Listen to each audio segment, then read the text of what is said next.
You are about to enter the Red and Rev Sports Show experience. Get ready for some real sports talk from some real sports fans who were real sports athletes who have sports knowledge.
Mirror, mirror on the wall, who is the most powerful agent of them all?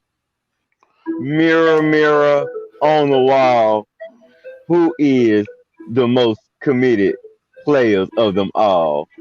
Mirror, mirror on the wall, who is the most desired NFL job of them all? Mirror, mirror on the wall, who is the most traded of them all? Mirror, mirror on the wall, who is the most sexist of them all? Mirror, mirror on the wall, why would any team trade for John? I don't want or need you on that wall. Oh, my wise sports friend, The answers you seek are closer than you think.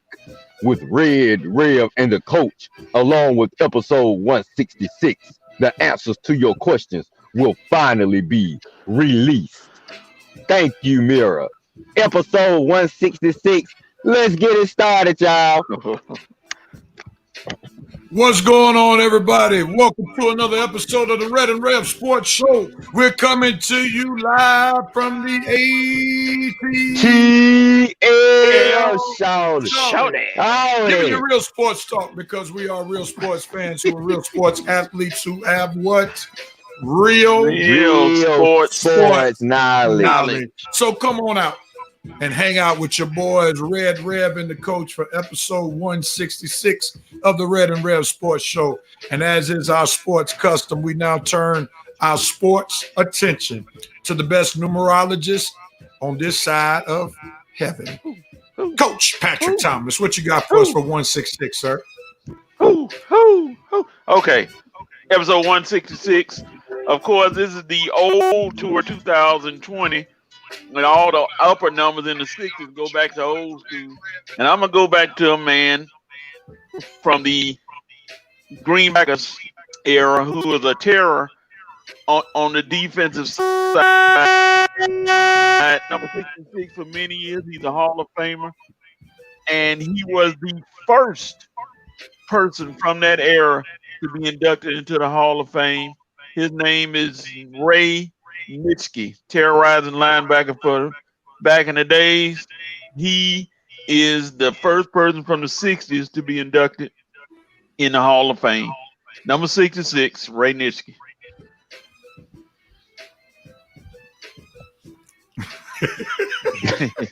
I have heard of him before. I told y'all. We got to tell Coach he got to be the 70s on up. I mean, goodness great, Coach. I the mean, 60s are a rough period. I mean, no, man. Somebody got 66 tomorrow. Somebody gonna be wearing that 66 tomorrow, man. If we're gonna give you a rule, it got to be in the 70s since me and Red been born. That's the new rule. The cheap shots keep flying. Coach is a teacher, man. Coach is a teacher. He can't help but give us that history, man. Come on. Yeah, that's ancient history right there. Nobody flashy nowadays is wearing number 66. Nobody. Well, I'm gonna have to do my research, man. But anyway, thank you. I'm gonna check that out, Coach. I hope you might be right though. I don't see that number too often. All right, we'll check it out. We'll see what's going on. All right, let's see who's tuning in. Good morning, everybody. Welcome to the Red and Rev Sports Show. We see Shelby Hill McDonald has come on in. Oh, joy, another Lakers conversation to begin the show. There you go. Let's be ready. Good morning, gentlemen, from Miss Harris. Miss Harris, God bless you. Amani, what's up? Good morning to you, sir. Shelby, like Coach with the numbers. I think she's being real kind with that comment. What's up, Joe Black? Joe Black. Coach is providing historical facts. All right, that's you her number one. You her number one host, so I understand she giving you some grace, Coach. What's up, Kelly? Hey, y'all. Kelly. And what's up, Joe? What's going on? Thank y'all for tuning in to another episode of the Red and Rev Sports Show. We got an action-packed lineup for you on today, so y'all buckle your sports seatbelt and look forward to having a great show. And also, I mean, Red couldn't even wait till halftime. He already munching. Goodness gracious, man. You munching already. We just started the show, brother. Can we wait till halftime? Goodness gracious. Yeah. All right. And if y'all don't mind, man, show us some sports love by hitting the share button. Share this episode with somebody. I'm telling you, it's going to be action-packed. And matter of fact, as I'm telling people to share, Red, Coach, did you share already? Did y'all share? Oh, yeah. You know I did. Everybody ready. All right, everybody ready. Let's go into it. Since everybody's ready, let's go into our dope, nope, and cope session.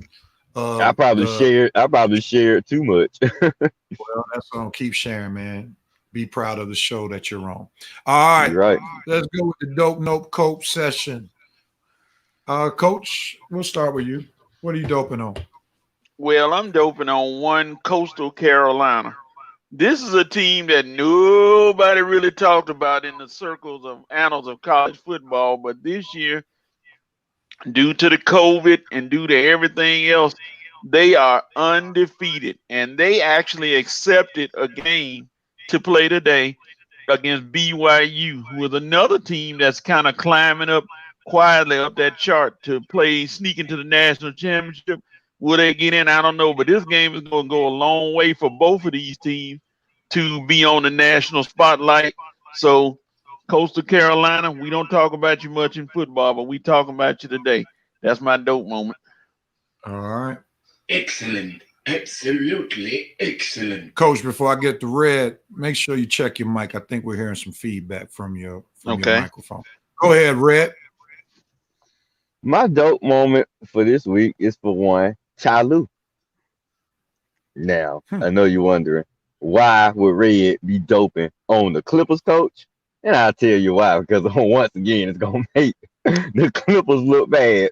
But I give Tyloo credit.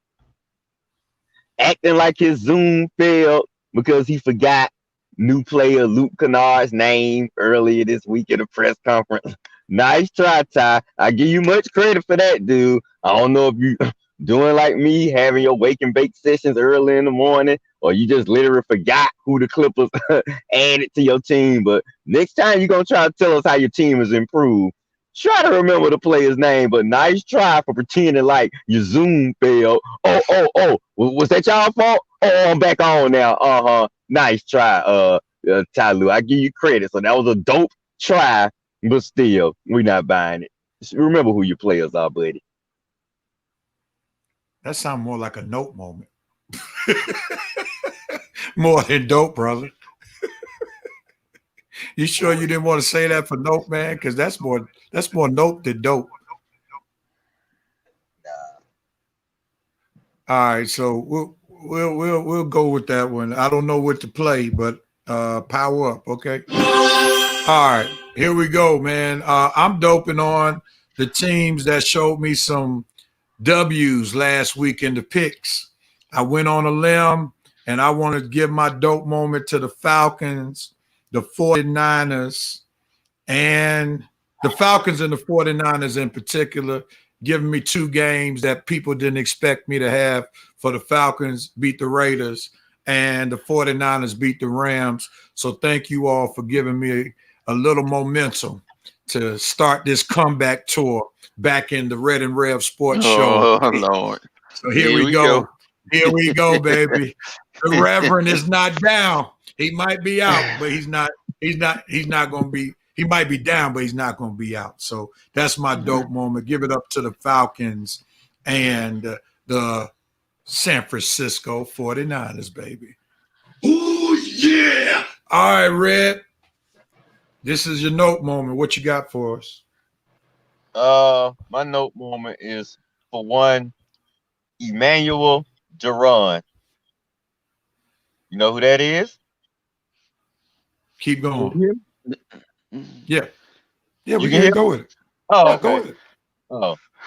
Emmanuel Duran is a Texas high school football player who thought because the referee ejected him from a game for unsportsmanlike, rightfully called unsportsmanlike conduct, he thought, gee, what shall I do next? Oh, I'll run onto the field, fully padded, and I'll tackle the referee blindsided. That's right, pretty much assaulting the referee all because he got kicked out of the game. That's my note moment for the week. That's why I couldn't change my note moment, Ref, because this had to be my note moment. Mr. Emmanuel Duran, and I'm so glad they are filing charges against you. I hope you're kicked off the team. I hope you lose your scholarship. Every penalty that you get, you highly deserve, young man. You are completely out of control and out of your mind. Emmanuel Duran, no, buddy. Big no. All right. Well, that's a strong note moment right there. No! All right. So I'm sure many of you all heard about it. I think Shelby posted about it. Yeah. Just real quickly, Coach. You and I both coach high school sports. What are your thoughts? We'll just pause real quickly. What were your initial thoughts? Because I think one of us would have brought up that no moment if Red didn't, because that was definitely a hot button issue. Matter of fact, people text me about it. Just real quickly, give me 30 seconds. Your thoughts, Coach. Oh, my bad. The referee's name is Mr. Fred Garcia. Okay, go ahead. All right. You know, I look at him and I just say, so just because you got kicked out of a game, you willing to throw away your team's playoff chances, your scholarship chances. You were the defensive player of the year last year. Somewhere in there, you lucky. I mean, I think that needs to be like somebody posts a mental check. It needs to be an evaluation of this kid that's willing to throw it all away for one game to be that stupid. And, you know, I don't like the fact that his team got kicked out because they tried to stop him, but they couldn't catch him. But they did that self-imposed penalty to themselves. I think that was ridiculous, and I think he almost should be put out of school. I mean, that's a prime example of why you have to do more than evaluate a kid's talent. You got to evaluate the kid's composure when you're trying to select players for a respective team. And this is why some parents don't understand why their kids don't make a team, because you can have the talent, but you can hurt the team with lack of discipline, lack of composure. And I think some may say, it might have been a reach maybe to suspend the entire team out of the playoffs. I think you have to make an example. And so that won't ever be done again. Or if it is, everybody knows what the consequences are. So, you know, I think that something of that magnitude had to have happened to make sure that type of behavior never takes place again. So, all right, Red, thanks for bringing us to that note moment right there. My note moment goes to Tyrod Taylor. I mean, Tyrod, I understand, brother. You're trying to do the right thing, trying to do the team thing by not pressing charges against the Los Angeles Chargers for puncturing your lung. One of the doctors puncturing his lung. He was scheduled to be the starting quarterback for the Chargers. He punctured his lung because of the team doctor of the Chargers. And then they said, the coach said that he would get his job back once he became healthy, but then came Justin Herbert to take his job, and he'll never see that job again unless Justin Herbert gets hurt.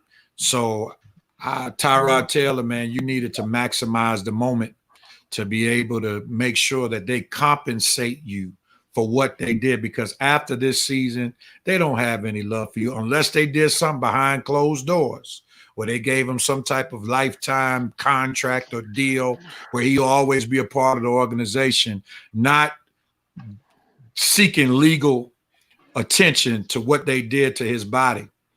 That's a note moment for me. So my note moment goes to Tyrod Taylor, not seeking any legal matters against the Los Angeles Chargers for puncturing his lung. So that's it for me. All right, Coach.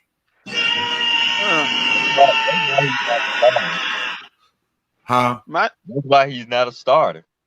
Yeah. He don't have that mentality to be a starter. I mean, dude, they pretty much put your career in jeopardy. You're not going to, I mean, alpha male, a starter with a starter's mentality. Oh, yeah. You think Peyton Manning or Brady or somebody of that caliber wouldn't seek legal retribution? Yeah. Come on, Tyrod. Completely agree with you. Go ahead, Coach, with your note moment.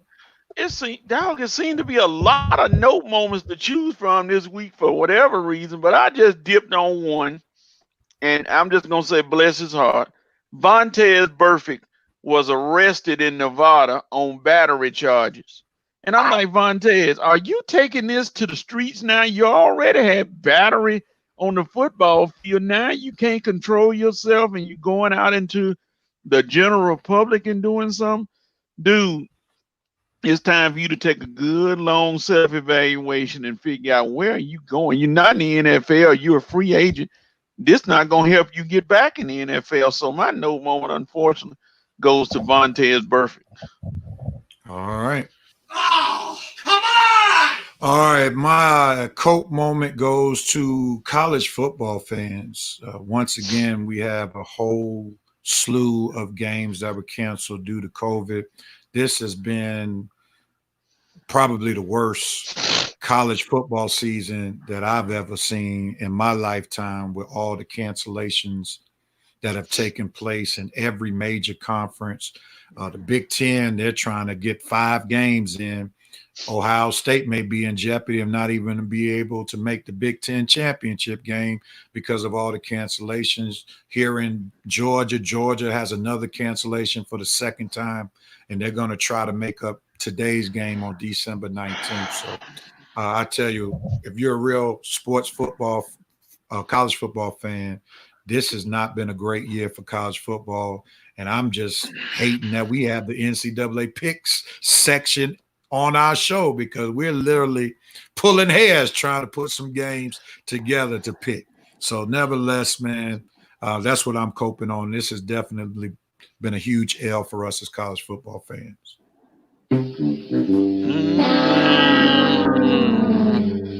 All right, Coach, what are you coping on? Well, I think I might take my glasses off for this one, unfortunately. My Coke moment is for one, Nate Robinson. Nate, Nate, Nate, Nate. I want you to cope with not being your boxing career being as short as it is, because Nate, millions of Americans watch. The video is still out there. It'll be out there for the next year. And Nate, somebody even said that even when Roy Jones and Mike Tyson was fighting, you were still out there.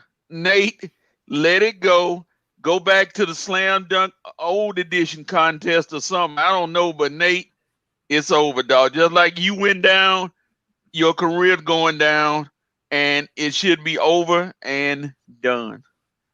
You going down. You going down. Man, that Joker got TKO'd, man, boy. I tell you, he got the arcade down. That right there, that took Pacquiao off the hook for when he got, man. Ain't nobody. I mean, but he was asking for danger, man. I mean, whoever was training him, they did a poor job. That dude's head was exposed. He was just asking to get knocked out at any moment, man. Nate Robinson. Hey, I'll show y'all. Did y'all see the NBA meme they did of him? Oh God! I'll show it to you. I'll show it to you after we finish this segment. Go with it, man. What are you coping on? I'm just coping with it seems like every week we got a member of the Clippers coming up with a new report of how dysfunctional and how miserable they were, especially doing their 3-1 slide. I mean, if it ain't Jermichael Green, it's Montrezl Harrell. If it ain't Paul George, it's Doc Rivers. Every day somebody got something to talk about. Look, we know you guys suck. We know you guys choke. We know the Lakers are the best. You don't have to keep telling us every week what a pathetic and sorry choking locker room you guys had. We know, okay? We know Kawhi came over there with his diva attitude. We know Paul George turned into pandemic P, okay? We know. We just trying to cope with you guys crying every day about it. It's over with, okay? You tried to be the big dogs, but reality set in. It ain't but one LA team that run basketball in the NBA, and that's the Lakers, baby. Clippers, we'll see you in Inglewood, okay? And you'll keep crying and crying and crying about the season that never was. But us NBA fans are ready to move on. So could you please keep some of these stories to yourself? We know you guys are pathetic. We know you guys embarrassed yourselves and choked, okay? So we just coping with every week a new story from one member of the Clippers telling us how pathetic and how miserable a time they had in that locker room, dealing with Paul George, and Kawhi's diva attitude and all his luxuries. We get it. All right. All right, let me go through the fans, dope, nope, and cope, and then I'll try to see if I could pull up. My email is running a little slow right now. Let me try to send it again, and then we'll get the fans come on in. Because this Hey, fans. Man, this is epic picture. Let me try to email it to myself one more time. And man, this is classic. It is definitely classic. What you laughing at, Coach? It's something I see. Some of these fan comments are just crazy. Let's go through them real quickly. The fans. Let's see. Shelby doping on the Falcons, beating the brakes off the Raiders. No doubt about it. And Noping on the idiot high school player that attacked the ref after being ejected. She was what Red talked about. Cope, whole team pulled from the playoffs. Yeah, that's tough. All right. Thomas Holcomb, dope. LeVar Ball has 3 sons in the NBA. Let's say 2 in the possible. Let's say 2. Let's say 2 in the possible. Like I was excited about it for a second. Then I had to read the fine line, and he got invited to the training camp, and then pretty much his fate, his best fate with the Pistons is going to their G League affiliate. I mean, I don't know if that's the same. I don't know if that's the same as LaMelo and Lonzo. Lonzo. Yeah, they have guarantee contracts. LiAngelo don't have. I mean, it's a great story. Don't get me wrong. It's a great story, but a starter and the other one in the G League, and his 2 brothers are starters. That he might get to the G League. That's it's not guaranteed. He might. If he don't make the G League, he needs to retire. Yeah, man. So I mean, that's good to have 3 sons near like we're talking about the Holidays got legit 3 sons in the NBA. The Holidays got legit 3 sons. The Plumleys at one point in time had legit 3 sons, and the Barrys had about 3 or 4 sons. You know, Brent Barry. What's the other Barry that went to Georgia Tech? Drew Barry, and then his other brother. Yeah. So. Yeah, I mean, that's cool. I'm glad LiAngelo got at least to put on a practice uniform, NBA uniform. So. All right. Thomas Holcomb noping on the Denver Broncos. Add a little bit more to that, Thomas. They started a wide receiver at quarterback last week. Remember? Okay, yeah. Okay, I got you, Thomas. Yeah. Well, that's the note should be to their quarterback. Dope beating Rev. Oh, we got to bring fantasy here. Oh, okay, Black. That's how we doing it, huh? You had the fantasy game of a lifetime.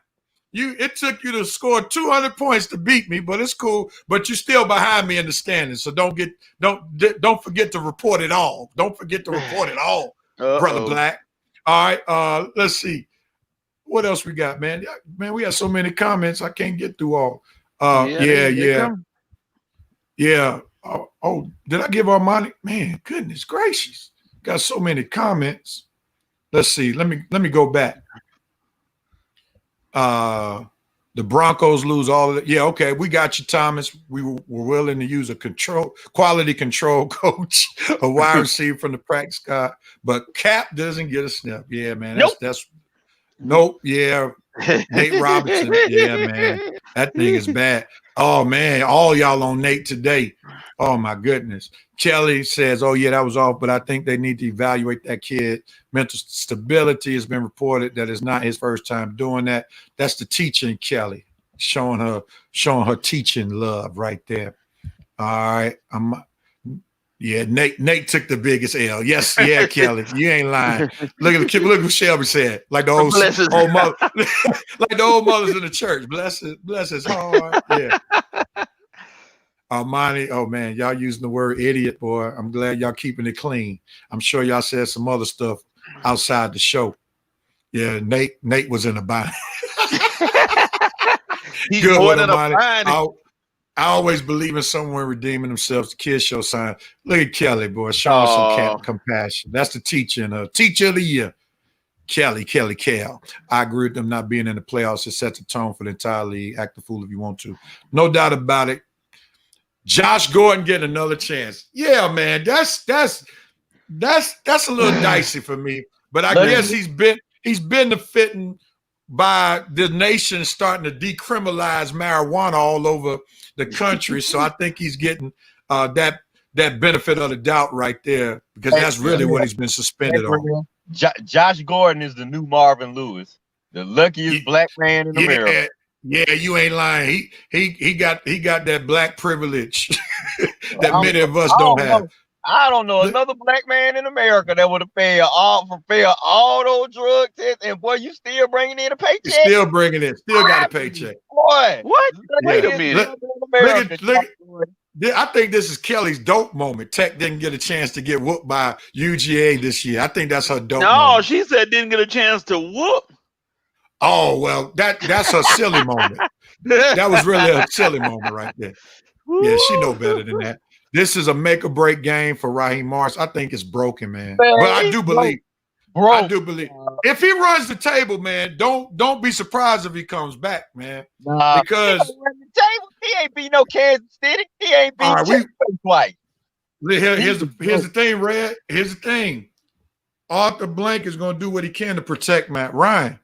If Matt Ryan gives him the okay, and Raheem Morris runs the table where he lost 2 games, don't be surprised if he comes back. Now, if he loses tomorrow, it's done. You can't lose New Orleans twice.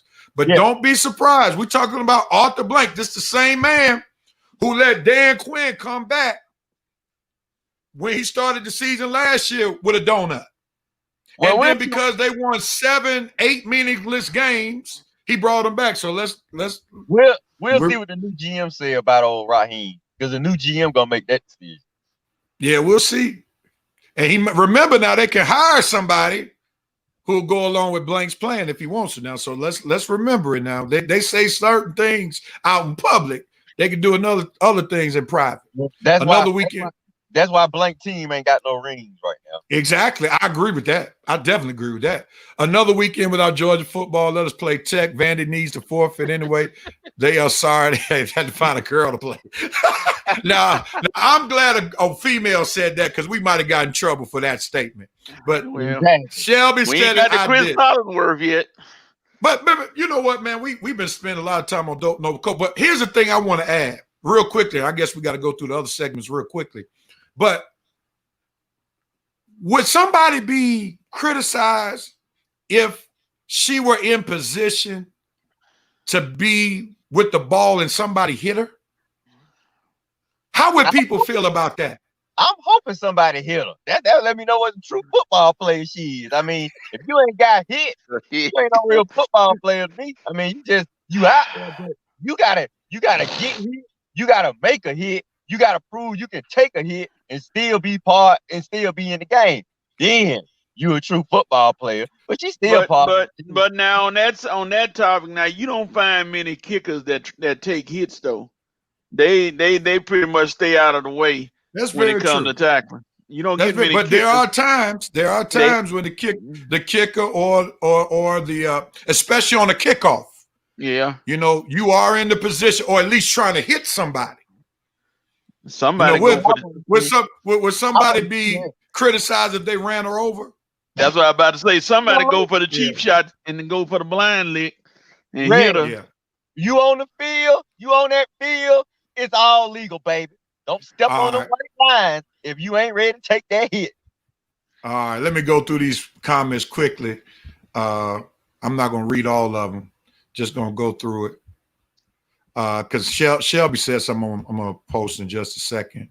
Cope with Bill getting Westbrook. Okay. Hey, Joe Black, calm down, partner. What's up, Maurice Thrower? Bless you, man. Red in his long-winded boy, she's on Red, boy. Yeah, here you go. So Red, you must be in her doghouse. This isn't the space. She coming on me now. She coming for me. When you gonna come for Coach Shelby? Nate still sleep Robinson. That's a good one, man. That's a good one, Maurice. Yup. Josh Gordon got 9 lives, no doubt, man. No doubt. I don't believe that Red Blank said in an interview when he fired Quinn. Man, you can believe that if you want to. If he doesn't find a trade partner, Matt Ryan still got $30 million for 3 more years. You can believe that if you want to. She's on the field, you get hit. Yeah, that's what the comment I was talking about, Shelby. Shelby, boy, she ain't playing. She ain't playing. She is not playing. All right, let's go real quickly, man. We need to shift gears and go into these picks because the 12 o'clock hour will soon be here. And, man, I tell you, this is starting to become my least favorite segment of the show. So we got our NCAA picks that we're about to go right into right about now. Let's see where we were. I mean, last week, I think everybody went undefeated, even the fans. Yeah. Red went 3-0, 22-9 now. I'm 23-8. Coach still in first place by 2 games, 25-6. So let's get ready to do these picks right about now. What's the first game? Let me get some music going, and at some point, I'm gonna try to find that Nate Robinson piece because I mean, it is hilarious. It is actually hilarious. So hopefully, I can get it up by the time we talk some NBA. All right, let's get some music in here, and then we'll make these picks. Let's do it. Here we go. Let's do something. Here we go. All right, let's go through these games quick, brothers, because I know I haven't scouted. And maybe Coach has scouted a little bit more, but I don't know. First game on the docket, Oklahoma State versus TCU. Who you got, Coach? Oklahoma State. Their defense is a little shaky, but TCU is not exactly scaring anybody on offense. And I think Chuba Hubbard will be back this week, even though the kid last week, I think it was Santa, ran for almost 200 yards. So I'm going to go with Oklahoma State. You got Oklahoma State. Who you rolling with, Red?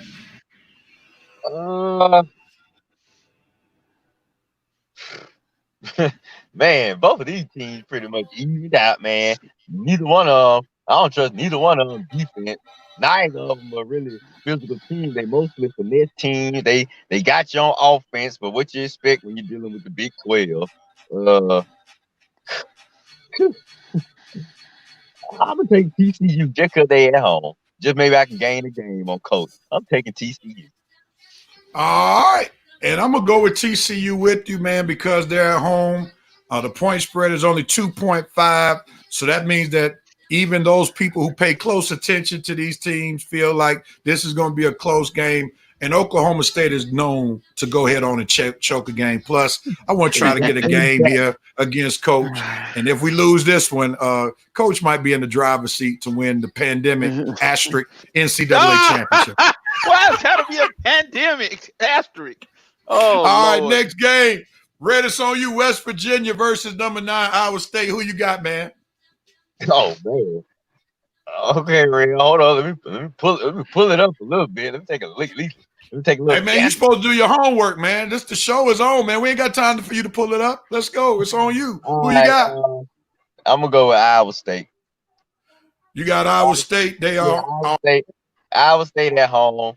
To me, they don't have a better defense, but they got the better offense. But they still a physical team, though. I trust them to handle West Virginia in a big time conference battle. I think at home. Yeah, they're gonna get them at home. I'm going with Iowa State. I'm not even going to take that much time because I've never seen them play. They are home and they're favored to win by the odds maker. So I'm going with Iowa State. Who you got, Coach?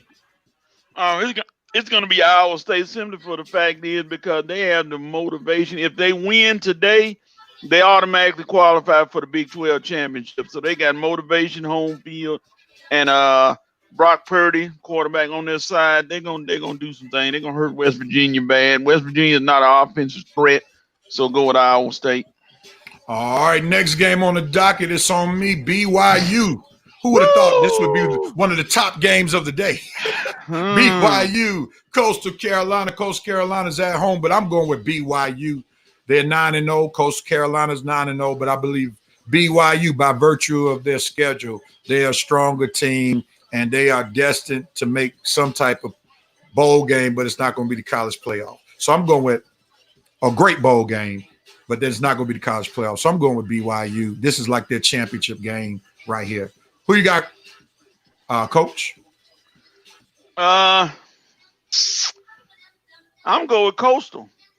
For some fact, Coastal is at home, national spotlight. You their chance to make a dent in this thing, and I'm trying to think of is the offensive player they got, but I can't remember. But Coastal has more to prove than BYU. I see a motivation plus that time frame that BYU got to come from down to Carolina. They ain't never been in that area of the woods before, so I'm gonna go with Coastal. All right, coaches with Coastal. Red, who you got? I'm with Coastal too.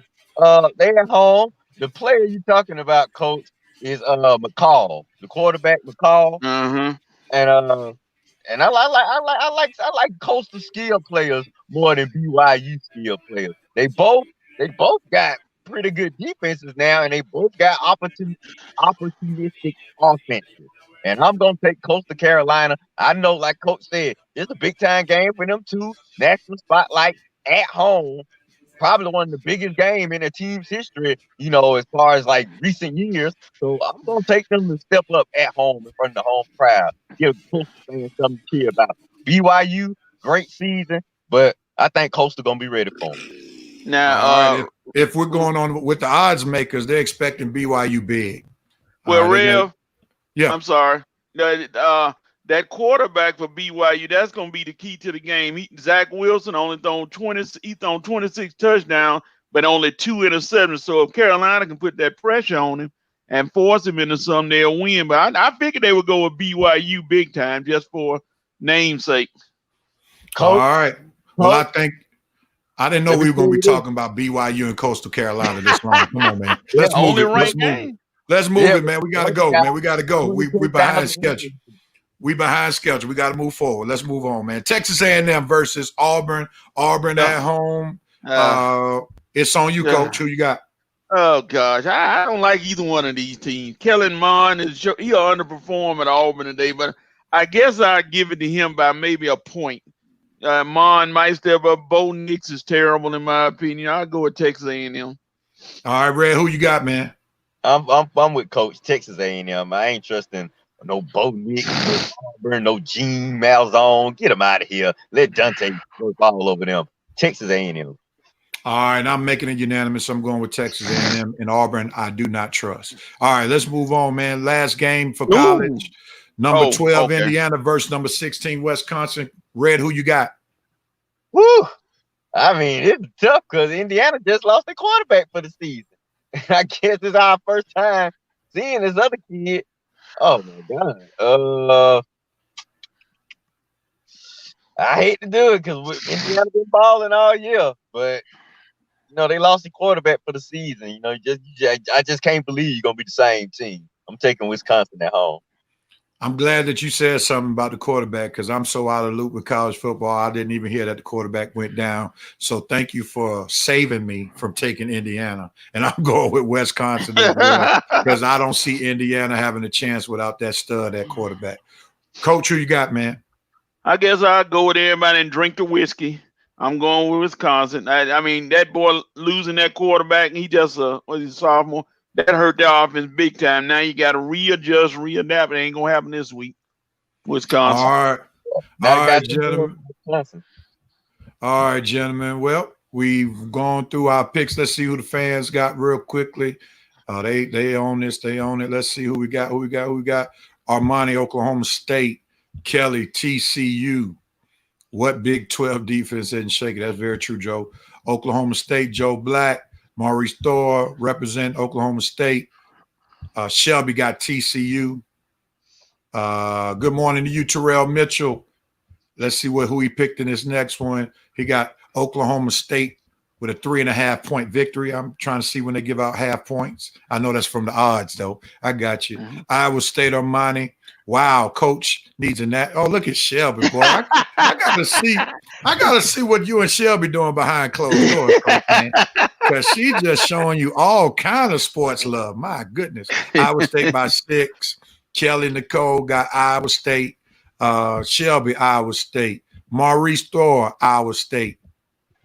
Iowa State has a good running back. Watch him work. BYU in a very close one. Coastal Carolina, Shelby went with her sports show boo. Iowa State, Joe Black. Coastal Carolina, it would be great to see them win. Why, Kelly? Why, Kelly? Why, Kelly? BYU, Terrell Mitchell. Hey, she need to see somebody in here, Rev. Joe Black got Coastal Carolina. I'm rolling with BYU. I really like their quarterback. You're making me feel good about that pick, Maurice Thrower. Coastal Carolina has a nice freshman QB. Rev is the Skip Bayless of the pandemic champ. Look at my mother. Don't be joining Shelby McDonald's choir, Mom. Come on now. Coach will have a pandemic mark on it. She didn't give me the Skip Bayless treatment. Goodness gracious, mother, have some mercy on your son. BYU Zach Wilson is a great threat today. He will put up big numbers. I'm hoping that's the truth. Red is picking Coastal Carolina because of the teal uniforms. Maurice Thor has the Aggies. Joe Black, A&M. Look at Kelly want to be the all ball going with some Auburn. You know, that's what a Tech fan would do. Terrell Mitchell got Texas A&M by 4. Joe Black got Wisconsin. Go Wisconsin, Maurice Thrower. Indiana has been balling out this year, but they don't have the same quarterback. Wisconsin, Shelby says. Terrell says Wisconsin by 7. I didn't realize they lost their QB. Okay, now she goes to Wisconsin. All right, Sam Rob, do look better than Ryan. Oh, Lord. BYU QB is the truth. All right, Sam Ralph came in just in time to show some Matt Ryan hate. I love it. I love it. I love it. All right, gentlemen, let's move on. We had a short moment making those picks. Let's see what we got next on docket. Let's go talk a little bit about basketball if we can. And we're going to start. Shelby may leave us at this point because I know she's not going to like this too tough. But we got to start. We got to start with the champs. They deserve first billing on the show since they are the champs. And let me cue up the music real quickly. Here we go. We're moving into some basketball talk. The Lakers superstar re-signed. They re-signed. All right. You see Redrick is happy about that. All right, Red, let's go with it, man. Your thoughts. LeBron basically guarantees the 3rd year of his contract. Then he signs 2 more years for $40+ million for 2 more years after this coming or after next year, for the next 3 years after this year. Then you got Anthony Davis signing a 5-year contract, 4 years, definite player option for the 5th. He said he needed to sign because of his injury history. Red, I know you are on Cloud Basketball 9, so tell us how you feel, Red. Yeah, I'm gonna be on Cloud 9 everywhere soon, but definitely Cloud Basketball 9. Oh, Rev, you know, man, I sit back and think sometimes, do I deserve this? I mean, as much as I dog LeBron out over the years, I just don't deserve these luxuries and all of this great blessings that I'm getting, man. But boy, I tell you, those 10 years, we went 10 years without a ring, but those 6 years we went without the playoffs, they are finally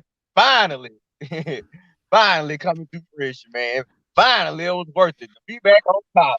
To see how, I mean, to get LeBron when he still got something left, that's one thing.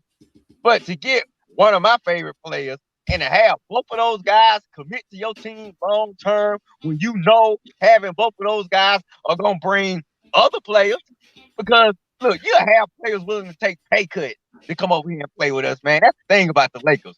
Once we put that power or that purple and gold on you, we just snatch you up and we don't let you go. Look at LeBron. Came over here for 1 year. Man, he ain't going nowhere. He gonna finish his career in Laker land.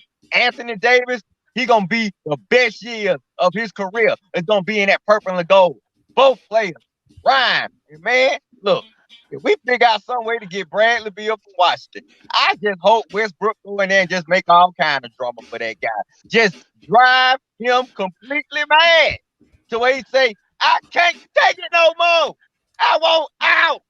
I got to get to L.A. and team up with AD and LeBron because you know they want him. Oh, boy, do you know they want him. I'm just giving you a little behind the scenes, a little from my inside sources. The Lakers want Bradley Beal. We want him.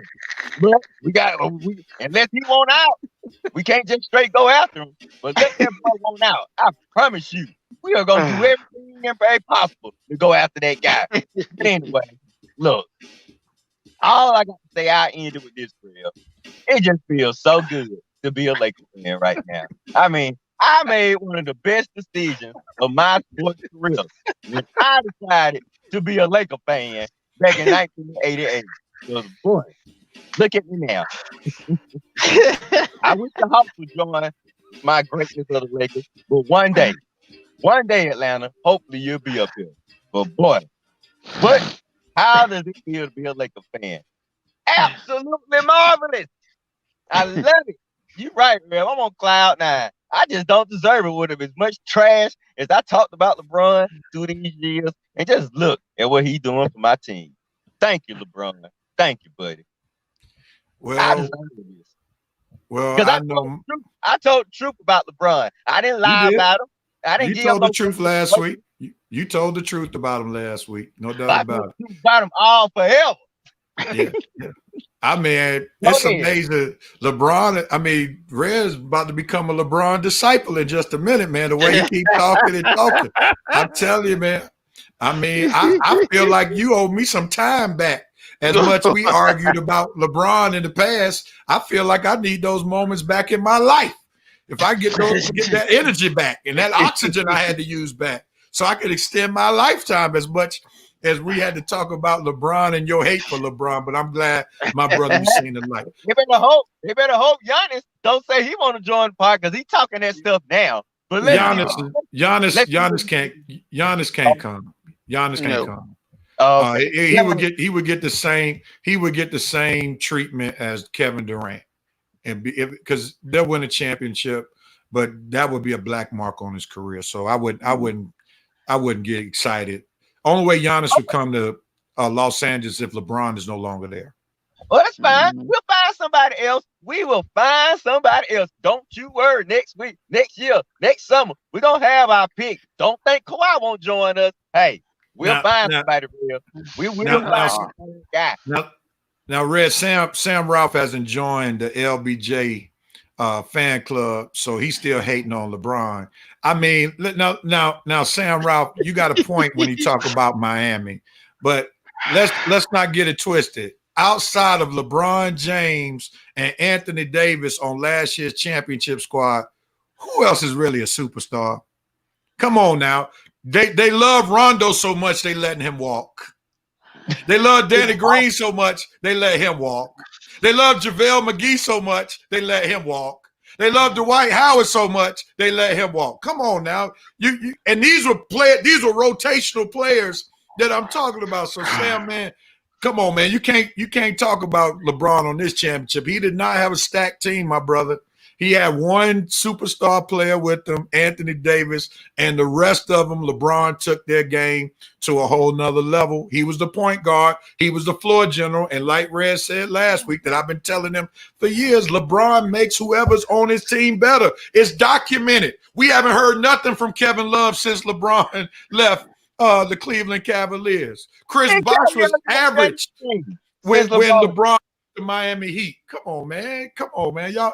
Come on, man.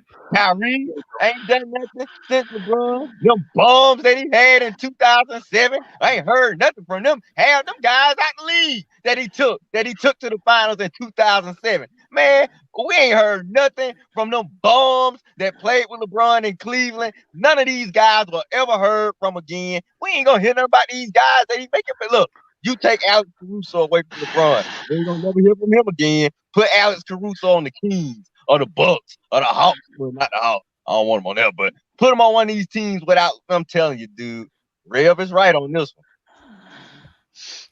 Love was a beast. Man, he didn't never win a playoff series. He didn't even make the playoffs when he was in Minnesota. Stop it, Sam.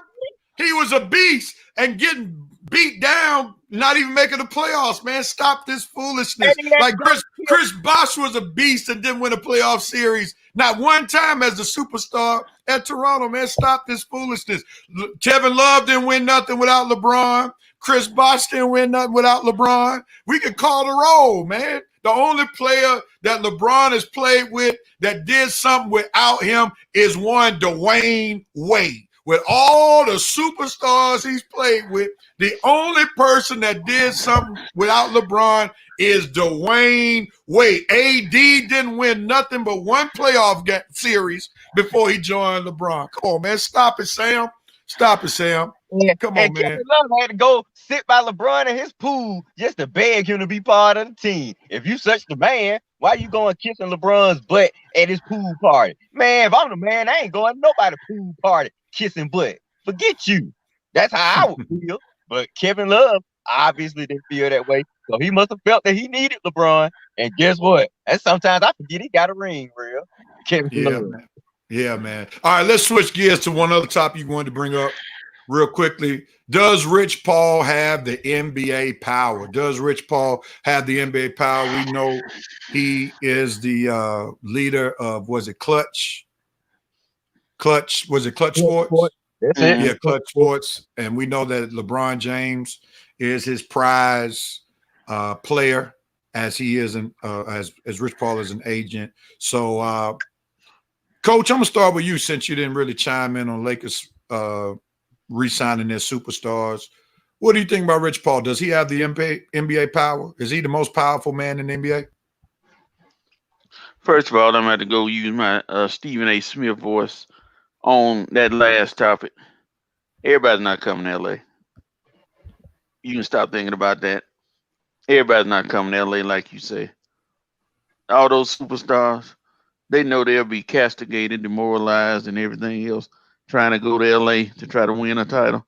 So all of them not going to LA. Rich Paul is only famous because of one person, LeBron James. If it were not for LeBron James, he'll sign a bunch of guys. He probably wouldn't have signed half of them if it wasn't for LeBron James. So Rich Paul pulled a coup by signing LeBron James. That gives those other guys some cachet to want to come and sign with Rich Paul. But Rich Paul is not. When LeBron leaves, watch what happens. His most famous client, when he hangs it up, watch what happens to those other guys. They may stay for a little bit. All right, so Coach, saying that Paul is not the most powerful person in the NBA. He is basically, from what I'm hearing, he's saying LeBron James is. Am I correct, Coach? LeBron is. It's simple as that. So I'm correct, right? Yes, sir. and making my analysis from what you said. That's all I was saying. All right, Red. Do you agree with Coach? No, not if his client list continues to grow with big time players. I mean, LeBron, he's on his last legs of his career, and if you look at the list of some of the people that Rich Paul represent, well, let's take a look at some of the people that Rich Paul will still be representing long after LeBron retires. He'll still have Anthony Davis, Ben Simmons, Trae Young. Trae Young ain't got no big payday yet. That's still a big time payday coming. You still got Eric Bledsoe, Draymond Green, Miles Bridges, Markieff Morris, DeJounte Murray. You got the KCP. Right. You're going into the average players now. All right, so we got the top billing players where you say AD, Ben Simmons, Trae Young. Yeah, well, Bledsoe's not a top player, so I don't think he's gonna hang his hat on Eric Bledsoe. But I'm sure he'll convince other players to join up with him, and still got some young. The more as Rich Paul's client list grows, the more players will come on and join up with him. I think he'll be okay. We're not laughing at you. We laughing at. I think he should have said. Shelby said Rich Paul would have been a Walmart manager. I think she meant to say without LBJ, but that's funny. That's funny. But go ahead. Go ahead. Man, look, this guy is turning into. You got Scott Boras in baseball. You got Drew Rosenhaus in football. Rich Paul is becoming. He's getting to that level, and he's gonna be that talked about number one agent you think about when a big name comes up. Look, for all the big names that's gonna continue to come into this league, don't think Rich Paul ain't gonna sign and represent some of these guys. And the more famous, the more athletic, the more productive a player is, Rich Paul's gonna do everything he can to sign that guy and represent him. So I really believe that Rich Paul is gonna be that agent, that superstar chaser who tries to get as many superstars on his client list as possible to make sure to keep his name prevalent long after LeBron James is retired. Yeah, right. LeBron James helped him get the start, but him himself will keep his business growing. Well, I think if we're bringing in the context of today at this moment, then no, he does not have the NBA power because his power has come because of LeBron James. Let's not get it twisted. Rich Paul signed all those guys because of who his main guy is, and that's LeBron James. LeBron James is the mover and shaker of the NBA. LeBron James is the main reason why the All-Star week has been extended where they get more time off. LeBron James, has dictated a lot of different things that goes on in the NBA because he's the biggest cash cow in the NBA. He's the most noted player throughout the world who's currently playing in the NBA, and he has the most star power. He has more interest even outside of basketball, which makes his brand so big. So Rich Paul right now, he is in position to potentially be the most powerful person in the NBA. But you mentioned the various players. You talked about Ben Simmons. You said Anthony Davis. You said Trae Young. Will any of them ever have the cachet as LeBron James? I would say no, because they don't have the charisma as LeBron James. They don't have the selling ability as LeBron James. AD is a good talent, but do you really see him being a marketing a mogul where people really want him to sell their product? Trae Young can barely, speak. He still speaks like he got a pacifier in his mouth. Got great talent. But, is anybody letting him go market their product, some big time product? Ben Simmons still ain't got a jump shot, and we hardly hear him put two sentences together. So will he ever be to that level? So as long as LeBron is on the team and LeBron is still LeBron, he's good. But the question will be, who will be that LeBron guy after LeBron goes? What was that big time agent who got all the quarterbacks in the NFL? What was his name? Lee Steinberg, right? Wasn't it? Oh, okay. No. That's his name, ain't it? Right? Lee Steinberg. Yeah, right. Yeah, Lee Steinberg. So he was able to keep getting franchise quarterback after quarterback after quarterback who were studs. That's what made him so relevant for such a long time. Will Rich Paul get the next big thing? And the question is, who is the next big thing? Because you got to realize a lot of the guys who can be the next big thing, such as a Kevin Durant, such as a Kawhi Leonard, those guys will be anti-Rich Paul because they don't want to be associated with the LeBron James brand. They're trying to create their own brands. So who can Rich Paul sign that can surpass Kevin Durant, that can surpass Kawhi Leonard? That's going to be the question. And once we discover who that guy is going to be, then we'll see if Rich Paul can sign him. Because you're right, I can't see who's going to be the next LeBron after he go. Just like we didn't know who was going to be the next Jordan. We sure had a lot of potentials, a lot of candidates, but a lot of them never came to fruition. So right. I'm David Falk, who was Michael Jordan's agent, he was the big thing. Yeah. But he never signed anybody as big or who was in the same category or some may argue nobody is in Mike's category, but even one of those star stud players after Mike, he didn't sign Kobe. He didn't sign AI. You see what I'm saying? So that's why David Falk lost his juice, lost his power, because he never had that great player after Mike Jordan. It seems like a lot of big time NBA players have their own agents. You know, you never see a lot of them sharing. Like I say, Rich Paul might be the first one that's sharing, you know, some clients, like star clients. I never, like say, David Falk had Jordan, Rob Pelinka had Kobe. So I mean, who does Zion Williams have? I don't even know who his agent is.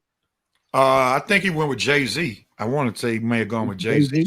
Okay, I can hear him. Besides Zion, who's Jay-Z other star clients? So, but with Zion, man, and I know Sam Ralph talked about Zion. Here's the problem with Zion: can he stay on the court? Yeah. Can he put a whole season together? Will his body allow him to be able to be, you know, one of the top billing players in the league? And that's a huge question mark, because I can't see Zion playing over 10 years in the NBA at a superstar level, because he's just too wide and too big, and that's just too much pressure on those bones long term, you know. So we don't know, man. But that's a good discussion. And real quickly, we can't stop this NBA talk without. I think you convinced me, Rev. I think you might be right. Rich Paul might be as powerful as LeBron allows him to be, and without LeBron, the question remains how well will his voice carry. Yeah, no doubt about it.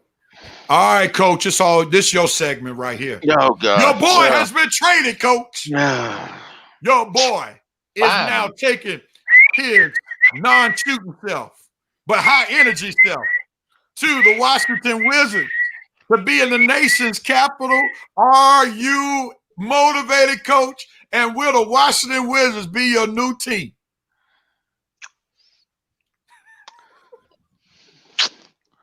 No. And no, you're not motivated? Nope. Yes, they'll probably be my new team. Okay, you changed. And I'm gonna tell you why. And I'm gonna tell you why. You're not motivated. I'm gonna tell you why. And the reason why is I'm gonna be a fan of that kid forever, because I think he just continually gets a bad rap with a lot of people. You know, every little thing he does is castigate or messed up. Somebody actually said that when he does triple doubles, they're no good. But when somebody else does triple doubles, okay, they're good. When Chris Paul took the Oklahoma City Thunder to the playoffs, everybody was like, wow, look what Chris Paul did. But Westbrook did the same thing, and the same result happened. Both of them lost in the first round. But but Coach, let's be fair, man. The Oklahoma City Thunder, they were at least very competitive when Chris Paul took the Oklahoma City Thunder. But Red, on that point, does it matter if you go out in the first round competitive? Does that even make a difference? It does matter when people didn't even expect you to make the playoffs. Okay, did they expect them to make the playoffs when Westbrook had them after Durant? I think 7 or 8 people predicted them to be right about there. They didn't expect them to fall off. I mean, especially when Russ won the MVP, why wouldn't people expect him? And hold up, you can't be MVP if you're not making the playoffs. But then he was criticized for being the MVP. Oh, he did it all himself. You know, we don't care about that. That's why I'm gonna stay with that dude, because everything that's negative, they pull it out of.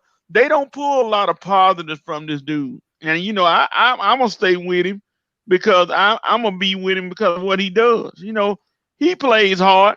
He has his faults. He has plenty of faults. So do a lot of other players. But I'm gonna hang with him as long as he in the NBA. And when he leaves the NBA, then it's all good. Because I know he's gonna be a Hall of Famer. Ain't no doubt about that. And I don't think anybody can take a Hall of Fame away from him. But you know, I just don't like the fact that he gets all the heat and of any team he goes to. Now, as far as the Wizards, how will they do? You know, the East is a little bit different than the West, so you can look for them to be, you know, they'll be in the mix. They're gonna make playoffs. Now where they go from there? Flip a coin. It's Vincent, what you say? You on NBA.com buying Wizards gear.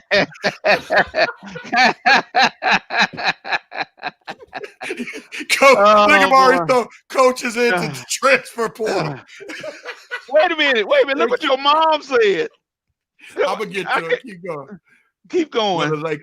I'm gonna go, man. I'm gonna go. Wait, I'm happy to get to what your mom said. Come on, Coach. Get on the Lakers train. You can love a play.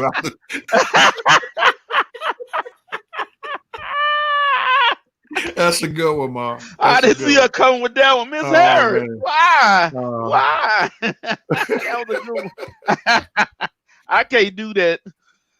Oh, now Dante is questioning your OK Thunder's take between Paul with the OKC Thunder and Westbrook. He said Thunder had a much better team with Westbrook than they had last season. And yes, people expected them to make the playoffs. Really, Dante? Who did they have on that West team when Durant left? The same, pretty much most of the same. Steven Adams and who else? Well, they had a couple of years. I'm talking about the way Paul George wasn't on there. They won when they went to the playoffs, the MVP. Who did they have, Dante? That's what I want you to tell me. Tell me who they had that's different, and that would make them that good. Go on, Rev. Keep going. We'll wait for Dante. We'll wait for Dante to put those names. Red, real quickly, who got the better end of this trade, the Wizards or the Rockets? I'll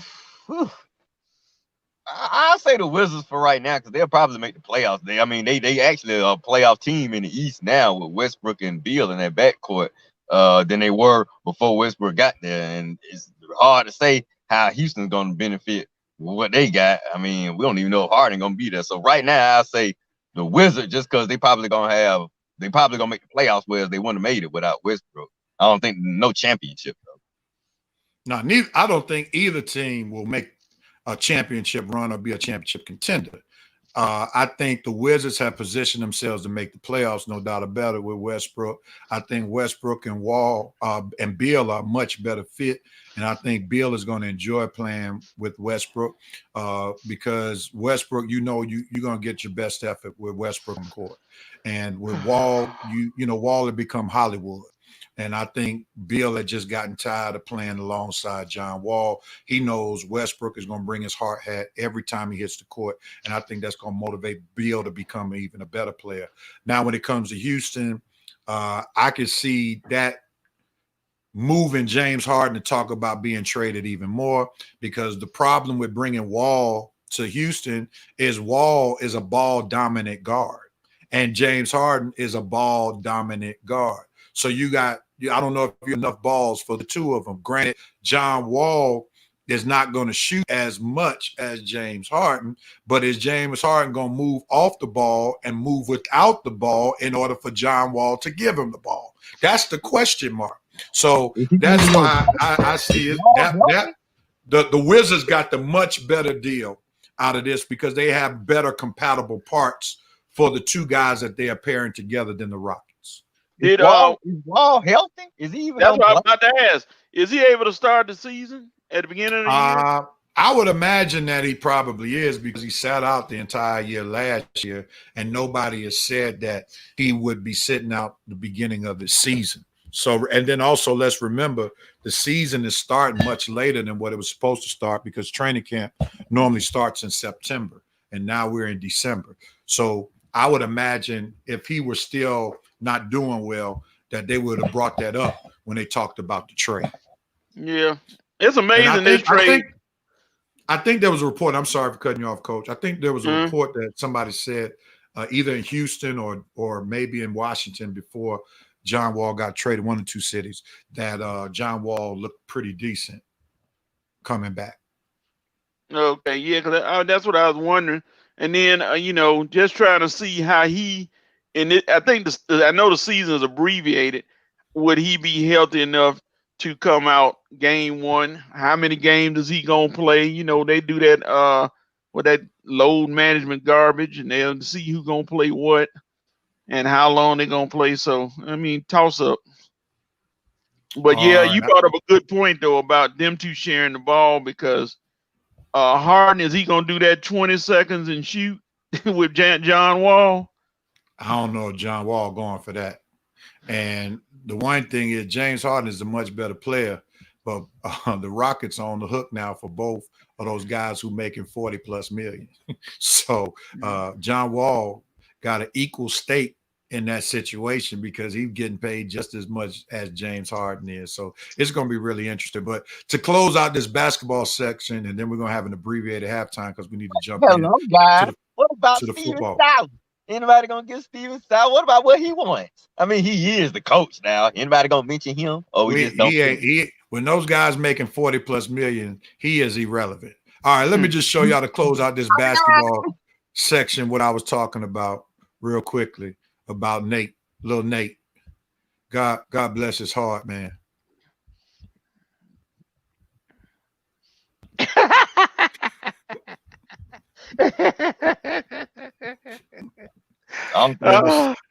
Yeah, man. They did a little Nate wrong, man. They did little Nate wrong, man. You know what they say NBA stands for him, don't you? What it say? Not boxing again. Yeah, man. That his basketball, his boxing career is over, man. So I thought, man, I think look Vince Wilson. I think Nate is still laying down on the mat. No doubt about it, man. Yeah, Nate did that to himself, man. I mean, look, dude, you knew everybody was gonna be watching. Don't get in that ring if you ain't about that thing. And the only thing you about was taking a nap that night. So sorry, Nate. Put this on yourself. All right. Terrible boxing skill. We're gonna do a 1 minute halftime so we can transition real quickly. So we can go right into it, man. We went a little bit more than an hour than we normally do. So it's halftime of the Rev Sports Show. We got one more half to go. We got a lot of football to talk. So join with us during halftime or during the second half of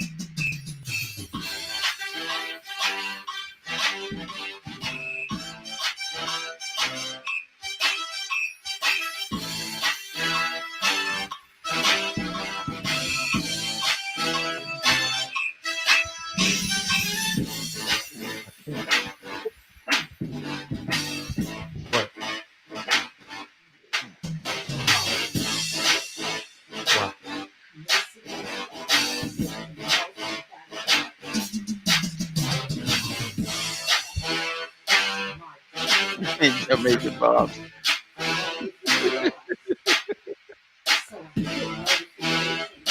I'll say.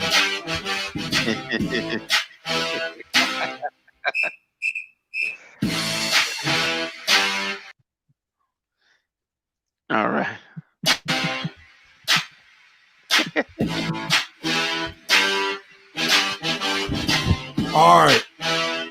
All right, Red, stop fooling with your camera, man. We keep talking to you about that every week. Stop fooling with your camera, please, sir. All right, man. Let's move into what we're going to talk about. Let's see what the fans have to say. Oh yeah, man. Coach, look at that. Where's Coach dancing? Hey, man, you talked about my boy. Oh, no. Look at Thomas. There you go, man. We went long because y'all don't mute Red. Oh, Lord. Look at Sarah, all that LeBron talk, man. The hate is real. I should be in charge of the mute button. It went on forever. Lord have mercy. Y'all leave Red alone, Shelby. Come on, man. Get a man a break. Shelby ain't bothering me. She is hilarious. I look use up. Man. She gives Red a hard time on the show, but glad that they can jab at each other from time to time. That's that Red and Rev Sports Show. I'm a jab at her, all right. I don't know how to take that one, man. Woo! All right, man. Let's go into it. Let me see how I want to word this. All right, now. This might get Coach a little hot. We're going to go right into it. Here it is, ladies and gentlemen. Let's talk about it. Uh-oh. Are the Steelers really the best team in the NFL? We know that they are the only undefeated team in the NFL. And let's see why this discussion has come up. And let me bring it in. And after we see this slide, then we're going to talk about it based upon the slide. And fans, feel free to chime on in. All the Steelers. Let's put them on the full screen. Whoa! You brought up Eric Ross photo. Hey, like that, man. Eric Ross. All right, ladies and gentlemen. Are the Steelers really the best NFL team in the NFL, even though they are undefeated? If you see the slide, they have victories over the New York Giants, the Broncos, the Texans, the Eagles. All of those teams are under 500. The Browns are 8-3. The Titans are 8-3. They beat the Ravens twice. They barely beat them with RJ3 just this past week. They beat the Bengals twice, under 500. The Cowboys twice, under 500. The Cowboys once, they're under 500, and the Jaguars under 500. So, Red, I'm going to start with you. Are the Steelers the best team in the NFL? No, they're not. They're one of the best teams in the NFL, but they're not the best team in the NFL. Now, they have, if we're talking about strictly defense alone, oh, yeah, they might be the top NFL team when it comes to defense. Offensively, I think they can hang with the Chiefs. They're definitely more mistake-prone on offense when it comes to sometimes uncharacteristic turnovers. Sometimes, now you're right, the Steelers haven't played that much competition, but they have beat the game. So you got to give them credit for the schedule in front of them.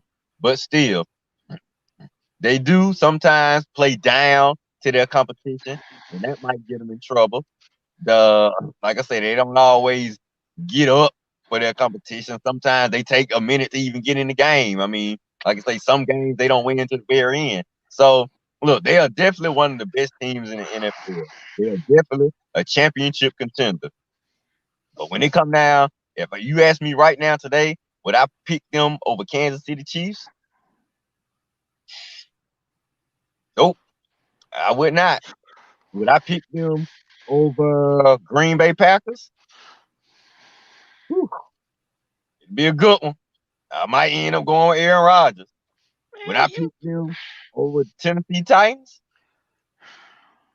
Yeah, but I know it'll come down to the end. So it's just like, who would you take the Steelers against? Whatever given day, they can beat any team in the NFL, but they can also get beat too. So they are one of the best teams in the NFL, but just go out and act like this team can't be beat. They can just ready to blow out anybody. The same feeling that we have when KC and their offense take the field. No, I don't have that feeling about the Pittsburgh Steelers, but they are a championship contender. They are one of the best teams in the NFL, and it's going to come down to any given Sunday when they make the playoffs. Which team's going to show up? Is it going to be that dominant team, or is it going to be the team that, plays lackadaisical, nonchalant, let teams hang around, and if they catch one of these lowest seeded teams on that day, it's a chance they might get eliminated. So it all comes down to who they play, the matchup. But they, like I say, they're one of the better teams in the NFL. I think they can beat anybody, but they can't beat themselves. All right, Coach, I heard you breathing through your little headset, so I'm going to let you respond to what Red had to say. Okay. Go ahead. Now,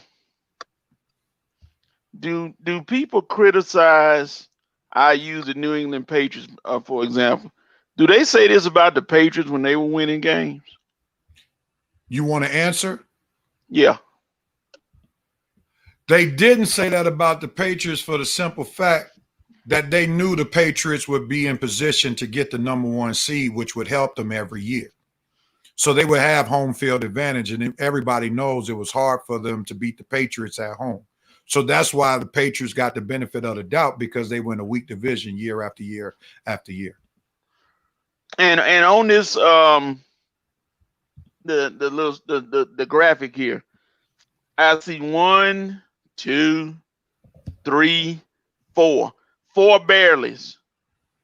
When you go back over a skid and go back over a season, do anybody worry about the barely wins? No, that's a win. That's a win. Exactly. And I'm looking at some of this stuff here. Beat Daniel Jones, barely beat Broncos, beat Bill O'Brien, but they won. Now, are they the best team in the NFL? I mean, this was kind of sort of predicted last year that they would be real good, because what did everybody say? Mike Tomlin took a team with Mason Rudolph and Duck Hodges to an 8-8 season and right on the edge of the playoffs. What were they missing? Big Ben. They said when Big Ben come back, this team was going to be better. Now, trust me, I didn't think they were going to be undefeated at this stage of the game. I didn't. You know, I know my team. I didn't think they were going to be undefeated.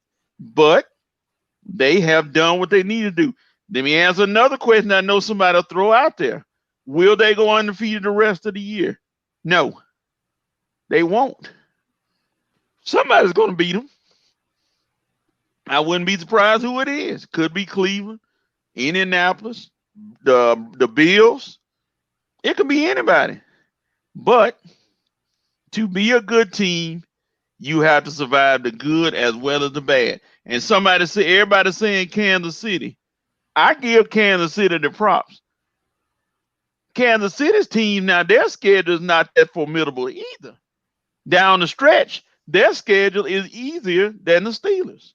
Could the Steelers beat Kansas City? That's the burning question everybody's throwing out there, because it seems like it's going to be inevitable these two teams meet in the championship. Could the Steelers beat Kansas City? Sure.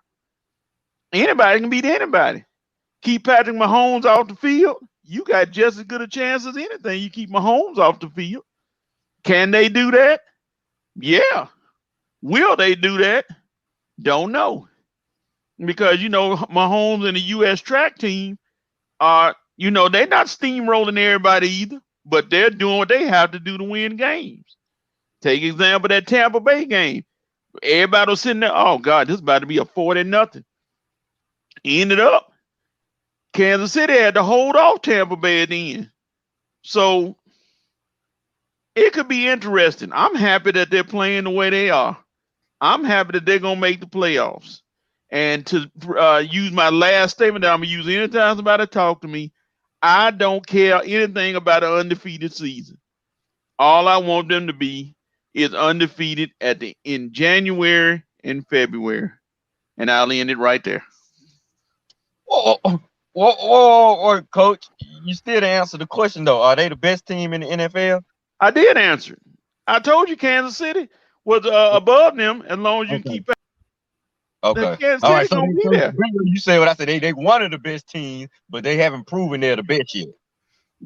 Mike Tomlin is not happy with what that effort. I'm not happy with that effort Wednesday either. That was terrible. But they survived. That's a sign of a good team when you survive. And I see Sam Ralph say Kansas City blowing teams away. No, they're not. They winning. They blowing some away, but they're not blowing everybody away. So that game with them in Kansas City, that's your measuring stick right there. Kansas City is the measuring stick that everybody looks up to, because they are the defending Super Bowl champs, and they have Patrick Mahomes in the U.S. track team, and it's going to be hard to beat them if those guys get into sync and get that offense rolling. But I don't hear many people talking about KC's defense. So if you look at it, you look at Kansas City right now being the top of the mountain, of course. But the Steelers can gain ground every day because they have the number one defense in the NFL as far as sacks and everything else. And it's going to be interesting to see how it works down the stretch. Yeah. I'm gonna say I agree with both of you all. I definitely don't think the Steelers are the best team. You win the games that are put on your schedule. It's not the Steelers' fault that their schedule has been weak, and they've done what they're supposed to do. They're supposed to win those games. That did defeat a tough Titans team. While I will say the Titans had a much more difficult schedule going into that game against the Steelers than the Steelers had prior to them playing the Titans.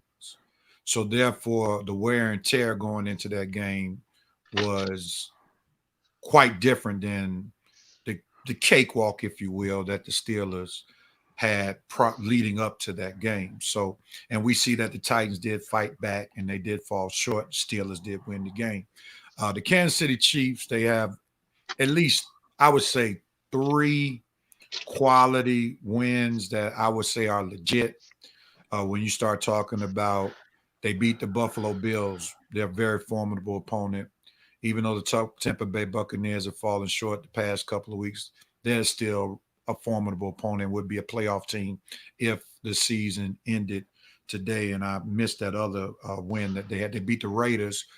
Unfortunately, that Raiders win doesn't look as good after the Falcons roasted them last week.